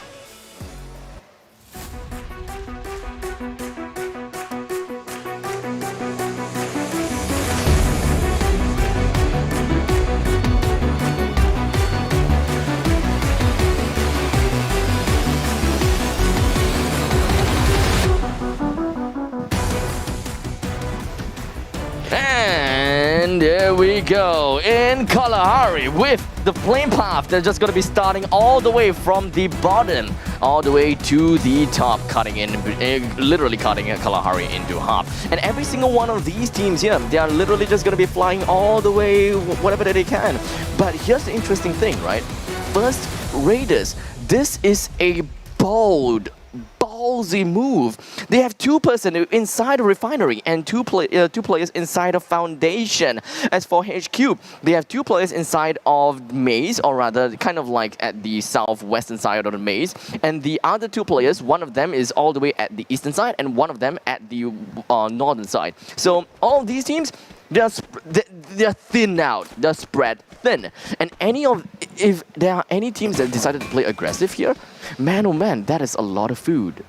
Yeah, it's a decent amount. And, okay, you're taking a risk, and I understand that. But, the fact that they're doing it in a smart way, because you're taking Foundation and Refinery, both are like a decent amount of loot there. Yes. And you're spread around, and the thing is that seeing as the game is so early, nobody really has the weapon to really fight. Yes. As long as that duo can stick together and play really well together, I don't think that it's that big of an issue. Here's one thing, right? When it comes to the play-ins, one thing that I definitely did not expect is how passive it is in the early stages. Usually by now, I will be looking at one team fighting with another in another tournament or in another Premier League or whatsoever, because I think I get it, right? In the league, you are in Group A, B, C, D, and E. You can afford to take chances. You can afford to play things around. You can get used to other people's movements. But when it comes to a lightning speed round like this, in play-ins, you only have 6 games to try. The best thing that you can bet on is to bet on your equipments, bet on that grenade launcher, bet on that flare gun that just kind of pops up. So you don't want to put yourself in that very vulnerable position when you just immediately go for that rock, paper, scissors game against other teams. You want to be very confident with your equipment, then take fights that you are confident in. And I think that this is kind of this kind of throws a lot of these teams in some sense off guard, or rather throws me off guard, because this is a completely different meta after all. They don't have time to get used and familiarize themselves with the opponents. Okay. Well, you got to be confident in yourself, and you got to shoot your shot in the sense of like having the right equipment that kind of matches your play style and all that. Agree 100% in that, of just getting that loot and making sure that you do have a decent amount, so that you can start making that aggressive play. But for me, it's more about the team working together, sticking together, playing around. How do we approach things? How do we be aggressive, or when to be aggressive, and to kind of just turn it up? And if we're looking at New Gank there, they haven't shown that. I haven't seen very many kills from that team. They seem to be getting ambushed or getting caught off guard. I feel like it's a lack of awareness of things that might potentially be happening, of where the enemy could be. That seems to be an issue. But Ambach, on the other hand, has had great awareness and has been on point almost throughout the entire night. When Umbach, he's coming in from first rate, is just going to be making their way all around Refinery. It does seem like the two players coming in from Foundation, they're slowly heading their way into... the two players from Foundation, they've made their way into Refinery, so they're pretty much A-okay, if you ask me. But Singularity, we do have 2, 3, 4, in fact, I think that is all of Singularity. They're just going to be bumping themselves a little bit closer and closer into Refinery, and that is going to put them in a nefarious position. And they're going to meet Singularity. I mean, they're just kind of walking around. I mean, we talked about how First Raiders were going to be a little bit separated, and there was a concern, but they're together now, and that's all that matters, right? It doesn't matter if, your family's not going to stick together, at least in the first minute, but in the fourth minute at this point, got to stick together. Now is the time that, you make your plays, make sure that you cover it. And as I say that, HQ, they're kind of sticking together, and they're all the way in the south end here, but they're in a bit of a firefight with DEA, and I can't tell who's got the advantage, although, Hard Crew here does have the high ground. Well, Hard Crew having the high ground, and like Luke Skywalker always say, the high ground and the verticality is the way that you want to play things. You do have a lot of positioning issues if you are at the bottom part of the ridge, but one thing's for sure is that you can kind of bait the opponents to expose more of their bodies by having one person just kind of take a dash all the way to the bottom of that rock foundation. But of course, that pretty much means that you're going to put yourself into a very bad spot as well. So there is, some place that you can play things around. You can kind of, work it in. How you want to play it? Do you want to have someone as a bait or not? Because while we are talking as a bait, it does seem like coming from AAA, we do have a single bait out here, and that is going to be Pook God doing whatever that he can, even jumping right on top of the containers, trying to get a shot down Ren, but it does seem like Grenades is the one that eventually brought Ren down. AAA, they are getting themselves rolling in the deep, or rather, the opponent is the one that's rolling in the deep as AAA, they're rolling. They're trying to get themselves closer and closer over to the side of GDP, but unfortunately, Karma is just going to be getting himself a decent amount of shot downs on the Pook God. But that is not enough to bring down the entire team of AAA, as AAA started off game number 5 with a loud bang, with the first 4 kills given over to them. GDP eliminated. Oh, eliminated so early by GDP. That's a heartbreaker for them. They really needed a good showing this round. Not able to get it. On the other hand, though, if we're looking at just kind of how things are playing, New Gank sticking around, they're fine, at least in that somewhat centralized location. HQ and DEA all the way in the south point, but this circle is heading south, and we've seen a decent amount of action, but hey, let's give a little bit of credit, or again, the same strategy, and you're talking about how, teams can look at these things and then learn how teams play. Loud has been 100% in the north every single match. That is true, yes. They don't fight anybody until minute 10 or whatever, but they just stick around and they just constantly make their way south. Teams need to get onto this and understand how Loud plays. Yo, you kind of cut short their homework right now. Whoever that hears this, they're just like, that is true. And then for the playoffs, if Loud makes it all the way in, they're gonna be jumping at every single southern part of the island from that onwards, and they'll be like, yo guys, Holler, he'd be spewing crap. They're not jumping into the northern side anymore. Well, I'm sure they'll change it up. There's no way that they can do this consistently. If they, assuming, make it into the grand finals, I think that, if this seems like the play-in strat and they're going to stick to it, maybe they'll think, Loud is going to do this in the grand finals if they do make the grand finals. But Loud do need to change this up. You know what I mean? Like, this is just way too obvious because 100% the strat, dive north or drop north and then just make their way south. What if this is all part of their conditioning? You know, kind of force the grand finalists to kind of make their way up north and just make everyone fight against one another, like how First Raiders made one of Viceroar fight against them, and that is Crusher being defeated.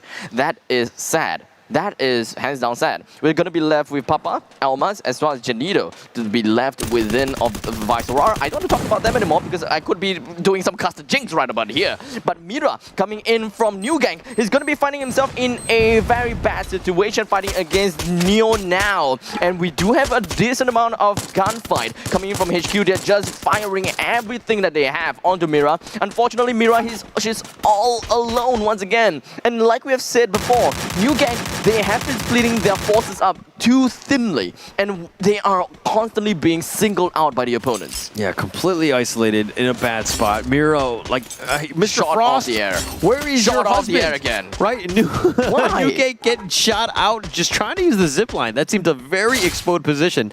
And Neo now, just cleaning them up at this point, getting some kills here. And Mira, this was like one of those things where when she went down, you kind of need to sacrifice her and move on. Yeah, you know, at that very position, or rather that very replay, it kind of seems as though it's like a one token, two tries. Like, if you didn't get your way through the zip line, maybe I can. And they tried to go for the next one, but unfortunately they wasn't able to do that. Yeah, not great. I mean, you're just so exposed. This is one of those moments where, hey, if a player gets caught out, you can't make one mistake compound into your entire team getting devastated like this. You've been eliminated because Miro was in a bad spot. You decided to try to take a fight 3v4. They should have ran. They should have ran. And, you know, you need points at the end of the day. Maybe you can, get some nice little pickoffs later on, but going in aggressively, especially with a player down like that in a bad spot. Yeah, I mean, I suppose that New Gang, they definitely do know the extent of their marksmanship, and they have shown it throughout from like game 1, game 2, and I think game 4 as well, whereby they just kind of avoid team fights. But unfortunately, they can't avoid for too long in the end. They still gotta have to fight back the opponents. But this very instance is the point of time whereby they could have ran away instead. Yes, yeah. So I guess this is more of their decision making. Sometimes they're making the wrong calls here and there. This very instance, like you said, they should have ran instead. Yeah. You should have ran. There's no way that they should have continued fighting on that one. I think that was, you lost a player. I get it. It sucks. But there's no reason to just go all in on this one, right? Not a great position here. And they paid for that. But GDP, and WG, both of these guys are out now. And this circle getting very, very small, and it's getting very worrying for some of the outer teams right now. Yeah, because somehow right now, Viceroar, Singularity, as well as Loud, they are pretty happy inside of the next circle that's going to be popping right towards the eastern side of Command Post. And, well, we're talking about Kalahari after all. There is going to be a lot of, kind of small little buildings to kind of hide yourself within. DEA makes a nice flyover right into close to the center of the circle. They're going to be bringing so much attention, whereby Viceroar as well as Loud, they're definitely going to be putting quite some emphasis over to the side of DEA. Maybe not for Viceroar, because they know that they have a command post. They definitely would want to gatekeep against whoever enters into command post. And that seems like, the victim seems like it's going to be First Raiders. I really hope that First Raiders don't bite into that trap. Oh, but speaking of trap, HQ here, AAA walk into each other. I don't know who set the trap, but this is going aggressive. Neo now gets the nice little knock. The goo wall is going to be placed as well. Pokegon just trying to run for his life. Neo now has got a shotgun out. He's looking for somebody. Oh. Tyson with another kill there. This is going to be bad, as Neo now, he's currently at 140 HP. He's just going to be shuffling his way all around Puck Guard. But Hoi Sang is going to be going down, and Neo now and the rest of his team coming from HQ, they have decided they're bailing out of all of this. They know that Caramel and the other members, I think is Hoi Sang, they are definitely dead. So instead of, overstaying their welcome, they decided to bring down, three quarters of the squad, get out of there and allow Puck Guard to, kind of run his way inside the circle, or perhaps just kind of jump in and being laid into a trap. Oh, Noda with a nice snipe there on Remind. He had the knock. He gets the kill. He cleans it up. Oh, that grenade. Okay, okay. HQ keeping it alive. DEA on the other side. This is a very awkward situation. Nobody really wants to make a move here, but that circle is starting to close. They do need to be a little bit careful here. Oh no, Viceroy completely blindsided by the side of First Raiders. It does seem like First Raiders, they did not bite into the trap that First Raiders, that Viceroy was kind of setting, because they had a really nice commanding position. They're just losing the ground, and I don't know what's going on with them. Here it is. Viceroy eliminated, and this is tough for them to even get out of their current rankings anymore. And here we have First Raiders. They're just pushing on through. They know that AAA Nukgard is just somewhere around the area, and Pugard, well, I don't think that he's going to be surviving anytime longer. While DEA, they are busy firing lead over to the side of First Raiders because they have been, well, causing quite a nuisance. They have been a little bit loud, and they need to be taught a lesson.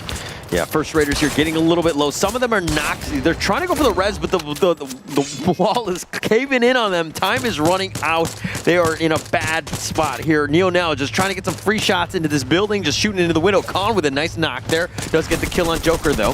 He's going to clean that one up.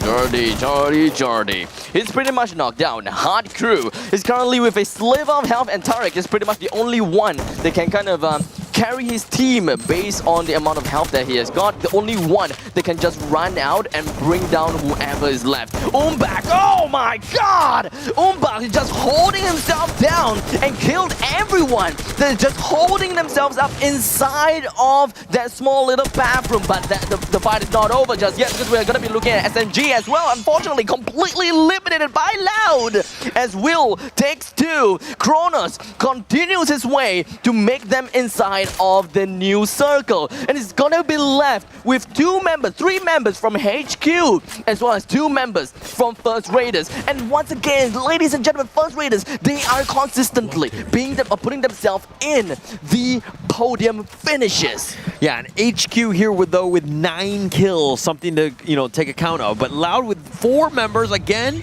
in a great position. They've cleaned up. They've made sure that they third party when they needed to. But now Neo now does get knocked down by the play zone. They do need to be careful here. Artemis is trying to go in. Noda with a nice triple kill. And there we go. HQ eliminated at rank number 2, and that is going to put Loud being the first team to get themselves with 2 booyahs in the FFWS Singapore play-ins. Loud, I called him.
The second booyah by Loud. This is the team that had the most total earnings going into the play-in with $40,000 USD that they've won. They had the most, and we just see just how strong this team is. And then they're completely dominating in this one. They get their second booyah. Really nice showing by Loud in that last match. Yeah, I mean, because of the performance that Loud has been showing us in just within the planes, I can pretty much understand the power structure of the planes itself, and perhaps even in the finals, because Loud, they are impeccable. Like, they are really strong, and I just really want to care about the fact that, you know, Singularity, they are also a strong team, but they're being trumped over by Loud. And Loud, well, this Brazilian team, they are strong. But they are definitely as strong as an ROG phone as well as the ROG headset, which is the official gaming gear for Free Fire World Series 2021. Yeah, both of those are very, very strong. The ROG, not Loud. No, it's kidding. Loud is the strongest team. Who called that one going in this one? I knew that these guys were a monster. The Fluxer, I think, are the best team, but they tied them, you know, in the last, you know, La Brasilia, like FF in the grand finals with 103 points. That is no small feat. Loud know exactly what they're doing. They've got it here. They're pretty much in the driver's seat. I think they're almost a shoe-in now. We're going to have to see the points just to confirm this. But the fact that they got that second booyah, a decent number of kills just to finish that round, really strong showing by Loud in that last match. Yeah, and because of that, the fact that Loud, they got themselves such a great start, and looking at everything else, they have qualified for FFWS in January 2020 as well. That pretty much puts them as part of the veteran squad, right? Yes. They are a strong team indeed. And being the fact that they are the one that's being relegated down to second place by Fluxo, it just kind of got me into the power ranking that Fluxo is really like up there, right? Elite. And my initial idea is that, you know, we have Smonaya, right? Smonaya CHR, they are a one heck of a strong team. And I acknowledge the very fact that they work together so strong as a team. They work together as a pairs, and the pairs, they are really strong. And thus, I've been putting quite a lot of emphasis on the side of Singularity.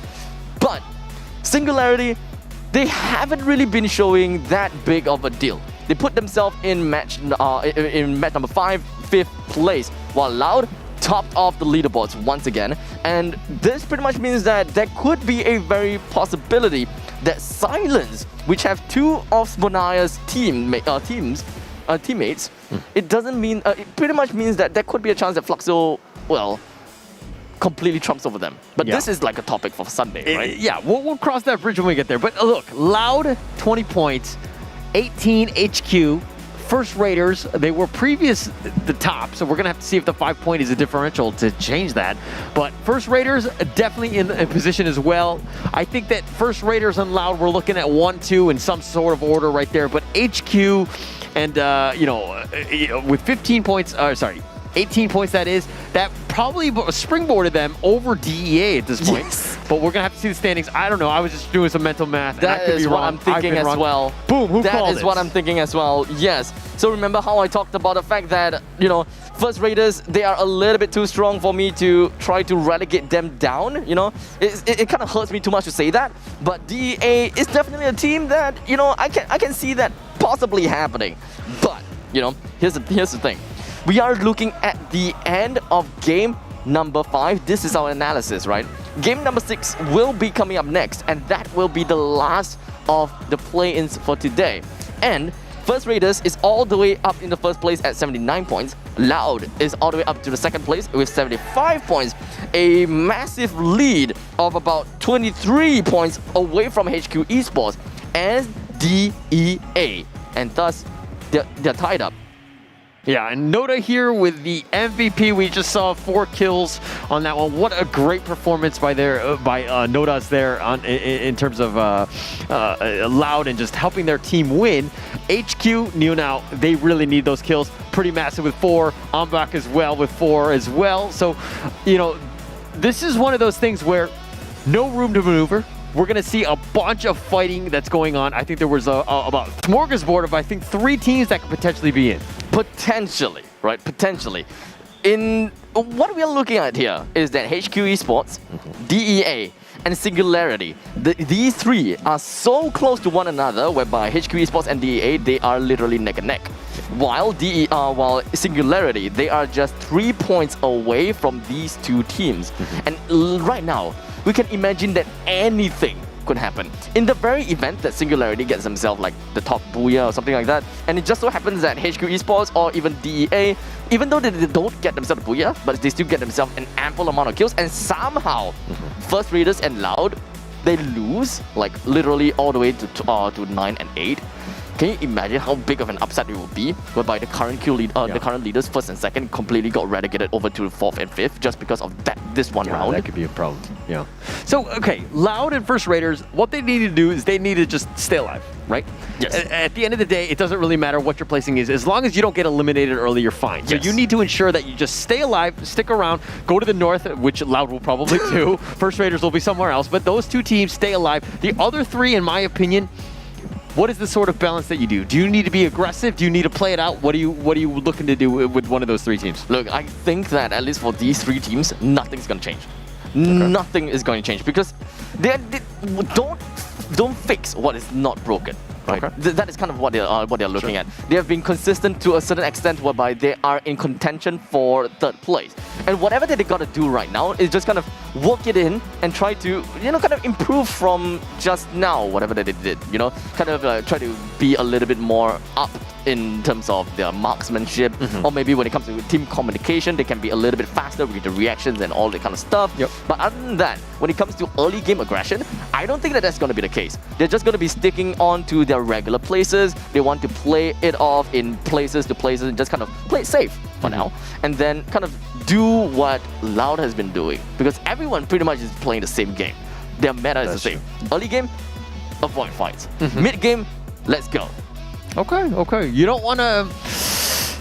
I'm wondering if as a third, you look to just turn it up. You know what I mean? Like, now is the time to just go Super Saiyan and just like go all in. That would be a great story. You know what I mean? Like, I mean, okay, it's weird because top 3 just gets you guaranteed. It doesn't matter if you're first, second, or third. Yes. Right? Because all you want to do is get to Sunday. Correct. So for those 3, 4, 5 teams right now, I think that you need to play a little bit more cautiously. Yes. I think that it's probably to your best interest to do so. Correct. However, we are missing out the some important details, whereby those teams all the way at the bottom part of the brackets, they do have 2 things that they want to think of. Number 1, do they want to play so passively whereby they are able, they won't give 3 points away? Or number 2, do they want to just kind of throw all sorts of caution into the wind and just gun down the top leaders, just so that they can be, they lose in this very last match, which will create such a major wave of upset. So I hope that. You know what I mean? Like, at this point, if you're the bottom 4 teams, that you're kind of what I consider mathematically eliminated. I don't think you technically are, but you know what I mean? Just the way that we've seen 5 matches already play out, I think you're going to have a hard time getting in. But those guys need to play spoiler. Right? They need to just find teams. They just need to pick it out. Right now, it's about respect. It's making sure that you're not on the bottom. You know what I mean? And you still have a potential of winning 50,000 over 40,000, which is still pretty massive for these guys. Right? So you do need to be careful with how this one plays out. So again, right now, just go hard. Make sure that you do win out. And, continue to play out. Just get as many kills as you can. I would really want to see more of these kills inside of Purgatory. The last game that we have for the play-ins of the Free Fire World Series is going to be coming up next.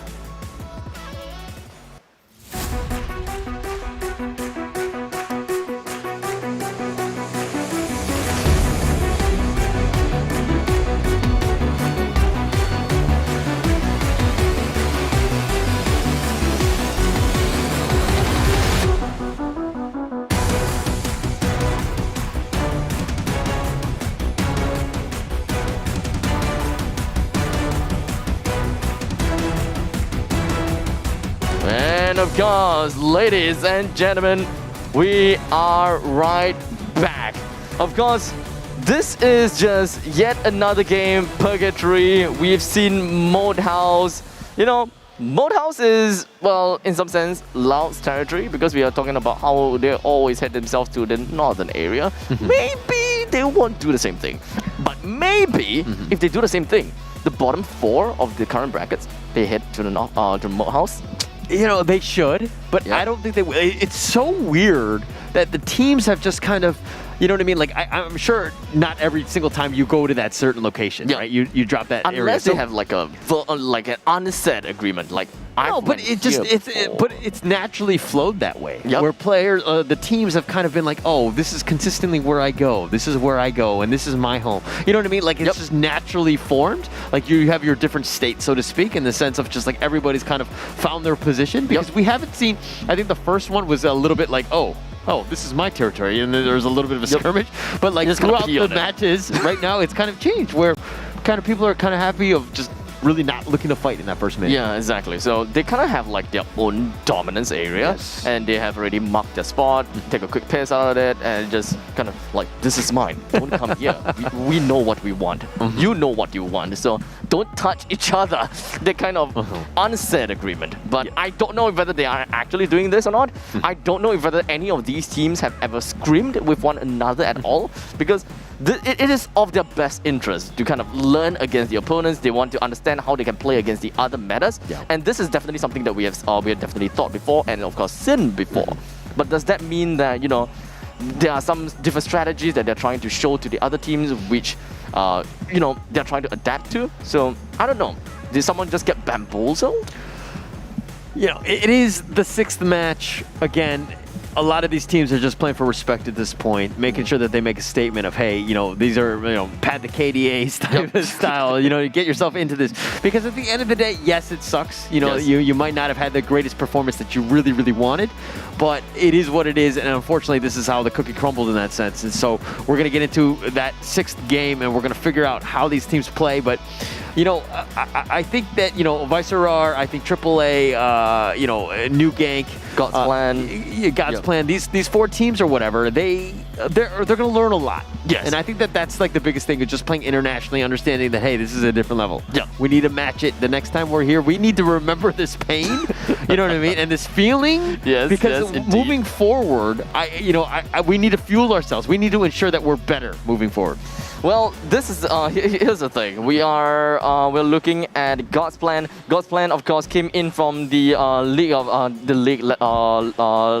Latin America. We're looking at Viceroar. They got qualified from the EUPL. We're looking at Attack All Around. They qualified from Pro League Thailand, and as well as God's Plan. They also qualified from the League Latin America. And Tom, I was just kind of having a talk with him through Discord. And the funny thing is, before everything started, he did say to me one thing: EU plays funny in World Series. Okay. And it kind of seems to be that case. So I don't know what's going on. But one thing's for sure, First Raiders, which qualified from Indonesia Masters, and Loud, which qualified from the Brazilian Free Fire. This pretty much shows that Brazil, as well as Indonesia, they are definitely not off the meta at all. Yo, First Raiders, they were 2 points behind Evo's Divine. That team is a powerhouse. They are a powerhouse indeed. And the fact that they were 2 points behind says a lot. It says volumes about this team, right? Yep. And so moving forward, we knew that they were going to be strong. I mean, they're kind of neck and neck with Loud at this point, and I'm happy to see this. So we're going to see this, but looks like there's aggression that's going to be starting, and then we're going right into this one with a bang. This is legit a bang. Tyson got himself out of all in action with only a sliver of health, and all of the members from New Gang, not all, but most of the members from New Gang has already been deleted. And look at AAA, Hoysung has already put himself in such a bad position, and he's pretty much eliminated as well by Team First Raiders. So it does seem like the former has been executed by the teams from the lower half of the brackets. They're just going all out. They just want to drop anywhere and just try to destroy any teams that they can, right? Or maybe it is just on a stroke of their luck. Yeah, I think First Raiders are just in this power position where they can just be like, hey, we can take the fight to them. I don't care. I don't need to play passive. I don't need to be like Loud. Look at this guy. Look at the Loud team. Again in the north, they've split up 2-2. They're not going to fight anybody for like 10 minutes. Yep, sounds about right. First Raiders are like, hey, we can outskill these guys. I don't care what these guys are how many there are.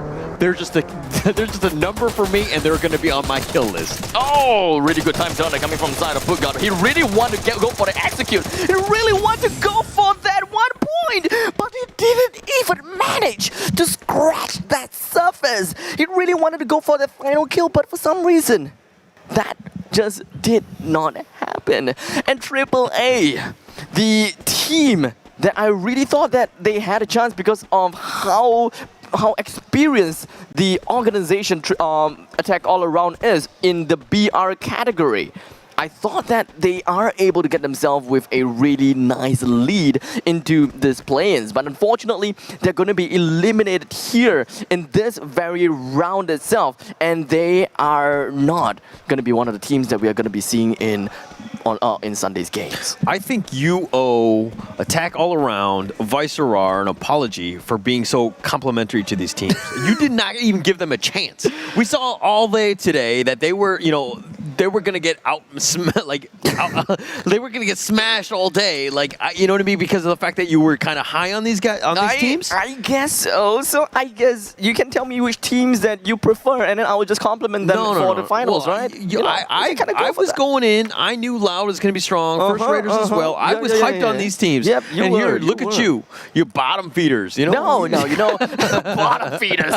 No, you know what? I'm just kind of the guy that kind of like to, kind of tickle from the bottom. Okay. I would like to see those underdogs going on, and I really love some great. So here's the thing: when you call an underdog, yes, they have a chance to win. The teams that you chose don't get there. Don't get there. Shots fired. Here we go. Yeah, you can find me at Such Abstract. That is massive. On all social media, you can find me at Such Abstract. No, if you find that shit a little bit too much, you can find him at Hollow TV, man. Just go on out and just scold the heck out of him. Like, how I'm gonna be, looking at HQ Esports just bring 2% down like nobody's business. My God! HQ Esports, they are on a roll now with a total of 3 kills. Remember, the 3 teams that are contesting against one another is going to be HQ Esports. We're looking at DEA. We are also looking at Singularity. These 3 teams, they have to do whatever it takes to get a single point. Whatever points that they need to squeeze it out. Yeah, you gotta go for points. You cannot be too passive, right? If those other teams, and you can see the number of kills that are happening in the game, right? If you see HQ, Singularity, DA, any of these teams getting kills, you need to start worrying. You be like, hey, we need to step it up a notch. We need to ensure that we're aggressive, we're getting the kills, because these teams, if they outclass you, you're going home. Indeed. I mean, we'll see who is going to be the one going home after Mira. He's just kind of proning in the middle of this staircase landing, hoping that no one sees her. But unfortunately, everyone else seems to have an eye of the eagle. And Viceroar, it does seem like they know that their time is kind of up, and they decided to go for a little bit more of an aggressive stance right against HQ Esports. But the question is, are they even going to win this? Because Papas is already down. Crusher trying to run himself away, but no. He just got himself a really nice AUG shot right onto Crusher, and Crusher is just pretty much crushed. Almas is going to be the next on the crosshairs of HQ Esports. They are definitely not going to give Viceroar any chance to breathe. Neo now channeling his inner Kobe right now with 3 kills, just being like, hey, I'm going to take this team, I'm going to put it on my back, and we're going to go into this the finals, right? We're going to do whatever it takes at this point. They're in the lead with 5 kills. That's pretty massive. And a 4th. Yo, you know what? This is a little bit too good of a start coming from the side of HQ Esports, right? They're just going all around the map. They're just literally getting like a small little crumbs, the small little pieces of this little cookie, and they're just getting everyone. A total of 6 kills just 6 minutes into the game. That is 1 minute per kill. And that is definitely not something that I was expecting. Because, like I said before, don't fix what's not broken. And HQ Esports, the way that they play, none of that is broken. Not overpowered, not underpowered.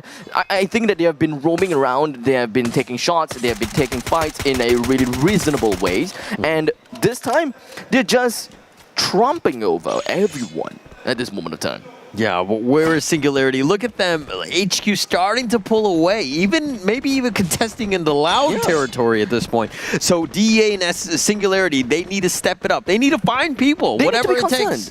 Yeah. they need to be very concerned because they definitely have an idea of the kill feed, right? They can definitely see the very fact that, hey, you know what? It does seem like HQ Esports, they have been getting a lot of kills. We need to do something. They must be on their toes right now. But the fact that this is Purgatory, massive map, finding people, not the easiest Not of the things to do. easiest, yeah. You don't have like tracking, you don't have like drones or something to just the try only to thing find that people. you have is a UAV, but there's Yeah. a chance that you'll just be kind of like shot down and all. Not really gonna happen. So you gotta find things out. So you gotta figure out, you gotta get to the circle, whatever it takes, just try to find out people. Wow, what a circle. What a circle. Yeah, that's going to make for a dramatic ending to this one, of course. I love that kind of ending. Yes. This circle is literally like almost... okay, I'm really bad at math. There's a reason people call me Mathrack, but I think that this is like 69% land. All right, okay, I think you're just making up numbers at this point, but, we'll run with it, okay? We'll run with it, Considering the fact that you've been very vulnerable, you've been very open, we'll do an AMA at the end of tonight. But nonetheless, I appreciate the honesty. But, okay, going into this one, golf course looks to be the next sort of, the next course of action, at least for HQ, are making their way around. Oh Look at these guys, oh all the way to the top. What do you think about this one here? Well, a lot of verticality going on, and Hazel... Well, one thing's for sure is that I'm pretty sure that Hazel knows that Janito didn't see her. I don't know. You can pretty much say that they are kind of having like a very unsaid truth because they know that we are at the bottom. Janito. Janito's looking there's up. too much verticality. How are you even supposed to hit that? For the record, Janito, I don't think he has a gun. Weapon. No. He does. Yeah, he does have a weapon. It does seem like he's on a Vector Akimbo. Yeah, he's on Vector Akimbo. He's trying to get that tiny little crosshairs on, but unfortunately it's way too high. The verticality makes it impossible for Janito to even land a single shot on Hazel. And these two, they're just gonna be hanging here, like literally on a cliff. All right, I just had flashbacks of Dumb and Dumber. I don't even know why, but I just had with these two people. They're not even looking to kill anybody. They're not looking to do anything. They're just kind of sticking together. I mean, I don't know what they're doing. Honestly. I mean, obviously just staying alive, right? Yeah. Stay alive. Thank you. Yeah, I was gonna fish for you. Yeah, I wasn't gonna leave you hanging. Yeah. Right? I thought that you're gonna leave me hanging, man. Come on. No. You've been I got your back since I don't know how many months ago. Yeah? Okay. Well. Didn't Loud promise making their this. way in. They're going to start going in like a SWAT team at the very end. GDP sticking around in the middle. SNG, this is another one. They're surviving, and this is going to be an epic finish considering HQ are making their way. And then there seems to be a lot of action that's about to happen. Yeah, I mean, after all, HQ Esports, they're heading themselves right onto Central. And Janito, it does seem like... he's looking to get the free kill onto the head of Hazel. Hazel doesn't seem like she's even caring about Janito. Like, Hazel knows that Janito is there. But Hazel is like, no, I'm not even going to touch you. Are they going to be punching each other out? I don't know. But Janito is just running in closer and closer and closer and closer and just shooting right up. The time turner, the glue wall just popped, and Janito is just going to go for a head versus head combat. But for some reason, Hazel decided to drop all the way down and expose her big head over to the side of Janito because, well, when it comes to verticality advantage, when you are on the lower ground, well, your head is naturally going to be the biggest thing. So Janito's going to get that kill there. Okay, First Raiders, on the other hand, have Ombak and Joker all the way in the south, right? Yeah. And they're kind of just sticking there. They do not want to fight. They've only got, what, two players left. So this is it, right? And so at this point, they're in the lead technically in terms of points. All they're doing right now is they're literally taking out their abacus and they're just calculating points. How many points? What rank do I need to be? Make sure that at least, these other teams don't, hopefully they don't jump over me. But I think with a 20-point cushion, I think they're fine. But getting eliminated early could kind of put them in a wary situation. There is 2 teams that has been eliminated already, as we are talking right now. So, well, Vice Aurora, we're only left with Janito, 1 man. We've got First Raider. We're looking at a total of 2 members left, while all the other teams at this point, at this current stage, they are all still pretty darn healthy. So we can pretty much be expecting that by the 4th or 5th circle, chaos is going to ensue. Of course. This is Purgatory. When have you not had chaos on Purgatory? Well, there is one instance. What is that? I can't remember. Okay, well that because it never happened. Is this completely the time that uncredited. Viceroy won? Is that what you're saying?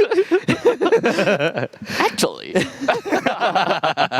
Yeah, it didn't happen. All right, nonetheless, GDP here staying low a little bit. They're trying to make their way around here. It might run into Singularity, so it does need to be a little bit careful here. Karma, that is. As he slowly gets his scope onto the side of Singularity. I really want to see what Singularity have got, hiding inside of their sleeves as Mers with the Grasa gets himself a really nice shot in his eyes, also with a really nice shot onto Ryan. Two members coming from GDP that's already been knocked down, one deleted. It is going to be 3 versus 4, lobbing the grenade over to the side of Karma, but unfortunately it is not enough to blast him into smithereens. The grenades are flying all over the place. And Ninja is just cooping himself up with that glue wall to ensure that all of the shots, all the shrapnels, just does not intercept with his chin or his legs or whatever it is. But here it is.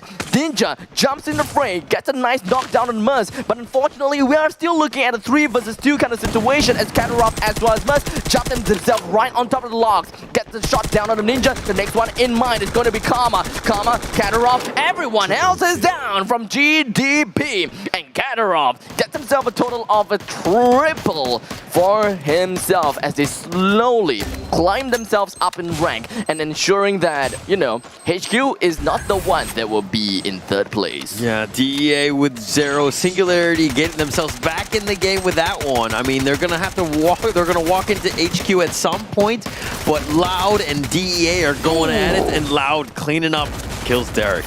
Oh no, there we go, really nice glue wall.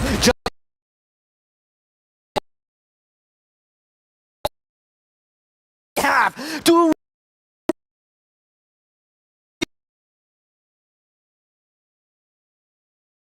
bait, just rest of Loud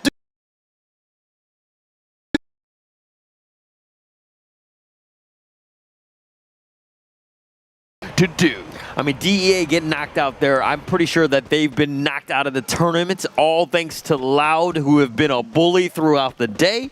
We're just seeing just how they played out. Now it comes down to HQ and, SNG at this point. I mean, both of those guys are top 2, at least in the rankings thus far, but it's going to come down to the wire. It is gonna be the last team fight that really matters, right? Who takes home the booyah? Who takes home the most amount of kills? Is it really going to be? Is it gonna be Singularity, or is it actually gonna be HQ? The most important question is gonna be pinned onto these two teams because I don't think that there is a. Wait, there could be. No. I don't think that there's going to be a possibility whereby Loud or perhaps even First Raiders will be knocked down from 1st and 2nd. I don't think that is very much possible. It might be. I mean, they're going to have to be super light. I mean, Loud needs to get knocked out now, right? Now, that's like right, one of the things. I mean, they were up, I think, 10 points and from that 3rd position. Which is very vulnerable to start, but I mean, who knows what's going to happen with 5 teams remaining, not a whole lot of, area, so to speak, in terms of where you need to go. That circle is going to close, and the Brigade looks to be the end of where this is going to end, but HQ kind of maybe in a skirmish with Loud coming up. As HQ, they are still the kill leaders at this point of time. I believe that they have a total of 6 kills. So SNG, they are not too far off from the total kills that HQ have. So they are still pretty much neck and neck, except for the fact that at the conclusion of round number 5, the score disparity is just 3 points. So they gotta have to work something out over here. I suspect and I see a little bit of a tiny little grenade being tossed all over and lobbing all around. The only thing that is helping Moskin is these small 2 little crates. Is it enough to get himself away from all of that? Really good shots coming in now with his AUG. This man is on fire!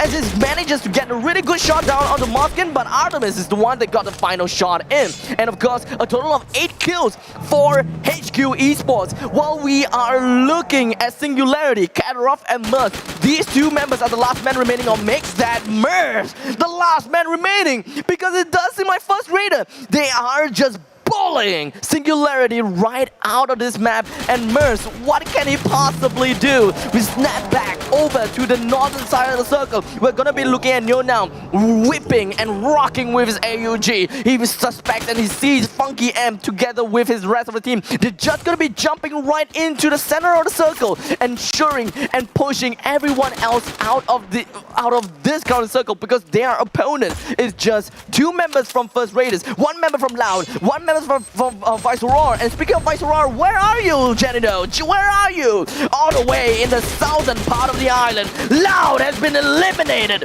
and Viceroar, they are still somewhere around, you know. He's still alive. They can still get themselves that 3 points, or not 3 points, the 3rd place, but it doesn't really matter because they can't get themselves to the 1st, 2nd, or even 3rd point. This is all on to HQ. HQ, they gotta get a kill on the Joker, right? So it should be an easy one as FR gets himself down to 3rd place. It's gonna be left with Viceroar. The last man remaining. Can you imagine it? It would be absolutely insane if Viceroar actually managed to clutch this out by clearing every single 3 map.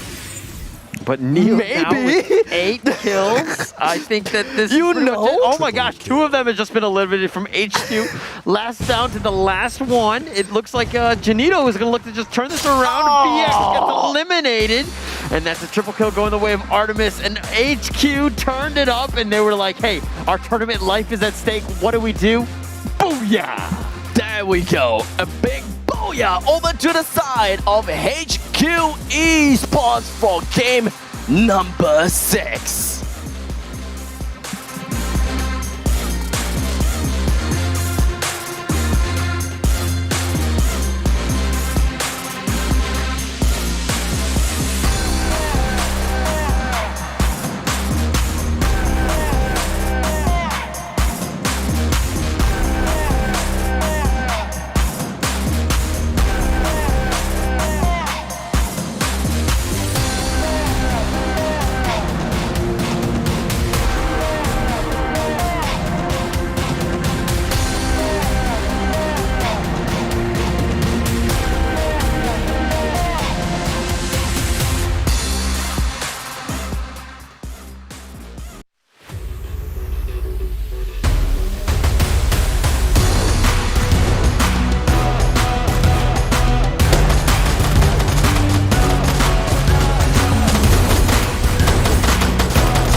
In the immortal words of Ali G, Booyakasha. Respect. HQ Esports turned it up, wins it out, gets them pretty much guaranteed top 3 at this point. What a great showing by HQ Esports. Well, we're gonna have to see the scoreboards in order to finalize everything, but one thing that is finalized is the fact that we do have the ROG phone and ROG headsets that all of these players are rocking in their very games here in the play-ins as well as the finals. So really big thank you over to ROG, as they are the official gaming gear for the FFWS 2021. Yeah, and so we're going to see the exact standings and how things played out. I think Loud are guaranteed in first. They look to be in as well. I'm thinking it's gonna. I mean, it's got to be HQ Esports as well, right? Like those top 3. So we're gonna just get the the little mice in the hamster wheel, just calculating all the scores. That's gonna be coming up soon. But we just saw 6 great matches to play in, and unfortunately, teams had to go home. We had 9 teams coming into this one. 3 of them are going to move on. 6 of them, unfortunately, are going to go home. Yeah, so it's really sad for those teams that, well, wasn't able to make it a cut. Viceroar, I was... that guy. Yeah. you know what? It's okay. Come back another day, and I really hope that they will be able to do well in the next qualifiers or perhaps even the next tournament And itself. you just cursed them in the next one. Keep on going. Keep on just dipping a grade. You know what? The casters jinx, the casters curse, it's for real. So you know what? If you want to win, don't ever win my support. But you know what? With that all said and done, ladies and gentlemen, we have went through every single one of the games today. First game, game number 1, all the way to game number 6 for the Free Fire World Series play-ins. And like you have said, everyone will go home except for 3 teams, which we will see again this coming Sunday. Yeah, and I mean, it's big props to them. But the other 6 teams are going to get money, 50,000 to 40,000, some sort of breakdown in terms of those top, the mid-tier 3 and the bottom 3, 50,000 to 40,000 in USD. So that's massive money for those guys. It's going to be great for them to just continue to move on. But at the end of the day, I think more than the prize money, I said it before, but it's about the lessons learned, right? Yep. So let's go into the actual standings of that one. HQ Esports with that 25 points and then 13 kills. Oh God, HQ Esports. I don't know if whether they managed to push anyone down. I don't think so, because Loud and First Raiders, I mean second and third, it doesn't really make sense. No one will be flushed out of the top 3, and the top 3 will stay as it is. I don't know, but we shall see. We shall finalize it in a while later. But once again, HQ Esports with a total of 25 points to their name. First Raiders with 15 points to their name, and Loud with a total of 11, followed by Singularity with 10. Viceroar with 10 as well, DEA 6, God's Plan 5, New Gang 3, and Attack all around 2. I really want to see the kills. I think that's going to be the biggest differential in terms of how this one's going to play out. I think that, in terms of the standings, what's going to happen, and here we go. First Raiders, first place, Loud second, HQ Esports, congratulations to top 3. They're going to move on. Singularity, go home. Sorry, DEA, God's Plan, Viceroar, Attack all around, and of course, New Gang. Yep, my power rankings has been faulted.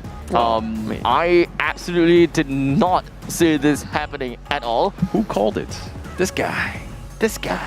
Take my seat, Take my seat. Sit down. Sit down. Well, to be honest, I think HQ Esports, that was a little bit of a surprise for me. There was like a little, fight for third. I wasn't really sure. I think I was high on Singularity as well. We see this, but Neo now turns it up. 8 kills. I agree with this. Oh my! You don't get to agree with somebody who had 8 kills. That's like, what? He had an amazing game. You're like, I agree with it. What? That doesn't even make sense. Neo now turned it up like mad props for this guy. He was like, I'm gonna take this team, carry him on my back. Artemis picked up as well. Ambrock just finishing strong. He was a high fragger throughout today as well. Yeah, Neo now, his name has been like blaring throughout the entirety of the play-ins, and without a doubt, this man has got what it takes to be one of the next individuals that are, massively, maybe the next Nobru, or maybe, Neo now himself, Don't be the next Nobru. Don't be the next Nobru. Be who you are. Yeah. He is going to be the Neo now. Yeah. No, I mean, right now is when we need Neo now. Oh, sorry, I'm here with the dad jokes. Nonetheless, we're going to see them. Congratulations as they move on. I'm so hyped to see the finals, which are going to happen on Sunday. Whew. There's going to be 12 teams, so there's going to be more teams involved. More teams! The top, the winners that went on, and we're going to move in. I mean, just so much is potential, and we're going to see, again, just a bunch of fireworks because it's going to be action-packed, especially in going on Sunday. And once again, to make things official and to kind of set everything in stone, congratulations over to First Raiders, Loud, and of course, HQ Esports, as they have managed to complete and compete in the play-ins, and they are they are advancing into the finals, which will start on the May 30th. It's going to be Sunday. It's coming up. Sunday. This is the big one. We're going to see all 12 teams that are going to be coming. I'm super hyped. Again, I've been on this Loud Fluxo train, but who did you like going in? You know what? I want to hear your predictions now so we can be like, hey, you're my wrong. previous power rankings, right? My previous power rankings, I do have Silence all the way at the top. Oh, really? Yep. So Silence, don't pull a Singularity or a Viceroar. my ego is at the lowest ends because this guy is just smirking at me. Even though he's got a mask and all, I know that he's just smirking at me. You can just see it like, in my eyes. But you know what? No pressure to all these teams. I look forward to Sunday. I look forward to 2 days from now, and so should you. So make sure you check us right in again on Sunday, and don't make sure you guys watch all these, because the Sunday games, they are going to be very big. They're going to be very, very important as well. They're going to be important and as well, and they're going to find you at Such Abstract on social media. Please do give them a like and follow. You can find me at Holler TV. Holler TV. And that's it. Thank you so much for tuning into the play-ins. We'll catch you guys next time on the Grand Finals, which is going to happen May 30th, Sunday. We will see you there. Abstract and I will be there, and see you then.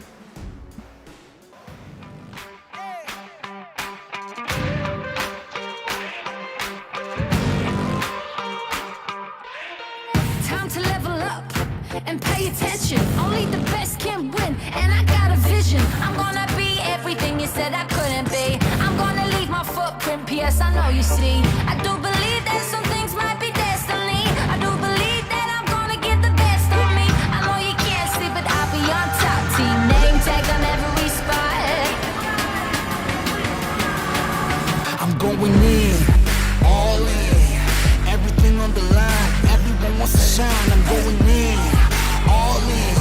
I got my crew right behind, and we would die for the win. One time we gon' level up, 2 times we ain't gonna stop, 3 times like a loaded, and we're ready to hunt. Yeah, it's all said and done, you better run. In the battle, I'm sharp, I'm a rebel, I'm hunt, I'ma shoot the skies. Yeah, we're fighting for that one cause, one team, one dream, shoot the stars.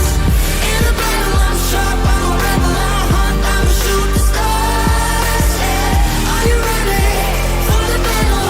You know we won't stop. All eyes on me, I smell the danger. Can't turn back now, I can't erase ya. Did they tell ya I'll be coming back? Stronger, faster, like a heart attack. I'll make it known I'm the master. Think that boom boom need a blaster. What you looking at? We coming for you in the masses. Front row passes, champions roll all access. In, all in, everything on the line. Everyone wants to shine. I'm going in, all in. I got my crew right behind, and we would die for the win. One time we gon' level up, 2 times we ain't gonna stop. 3 times like a loaded, then we're ready to hunt. it's all said and done. You better run. In the battle, I'm sharp, I'm a rebel, I'm hunt, I'ma shoot the skies. Yeah, we're fighting for that one cause, one team, one dream, shoot the stars. In the battle, I'm sharp, I'm a rebel, I'm hunt, I'ma shoot the stars. Yeah, are you ready for the battle? You know we won't stop. You know we won't stop.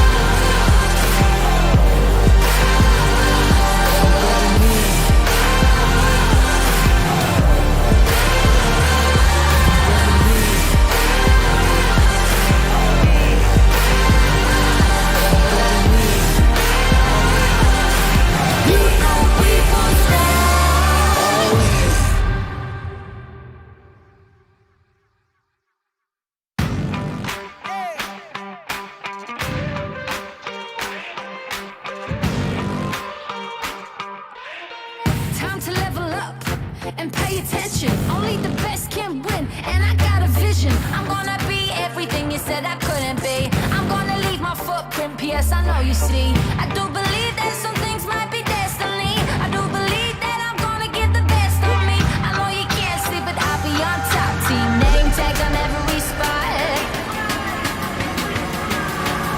I'm going in, all in, everything on the line. Everyone wants to shine. I'm going in, all in. I got my crew right behind, and we would die for the win. One time we gon' level up, 2 times we ain't gonna stop, 3 times like a loaded, and we're ready to hunt. Yeah, it's all said and done. You better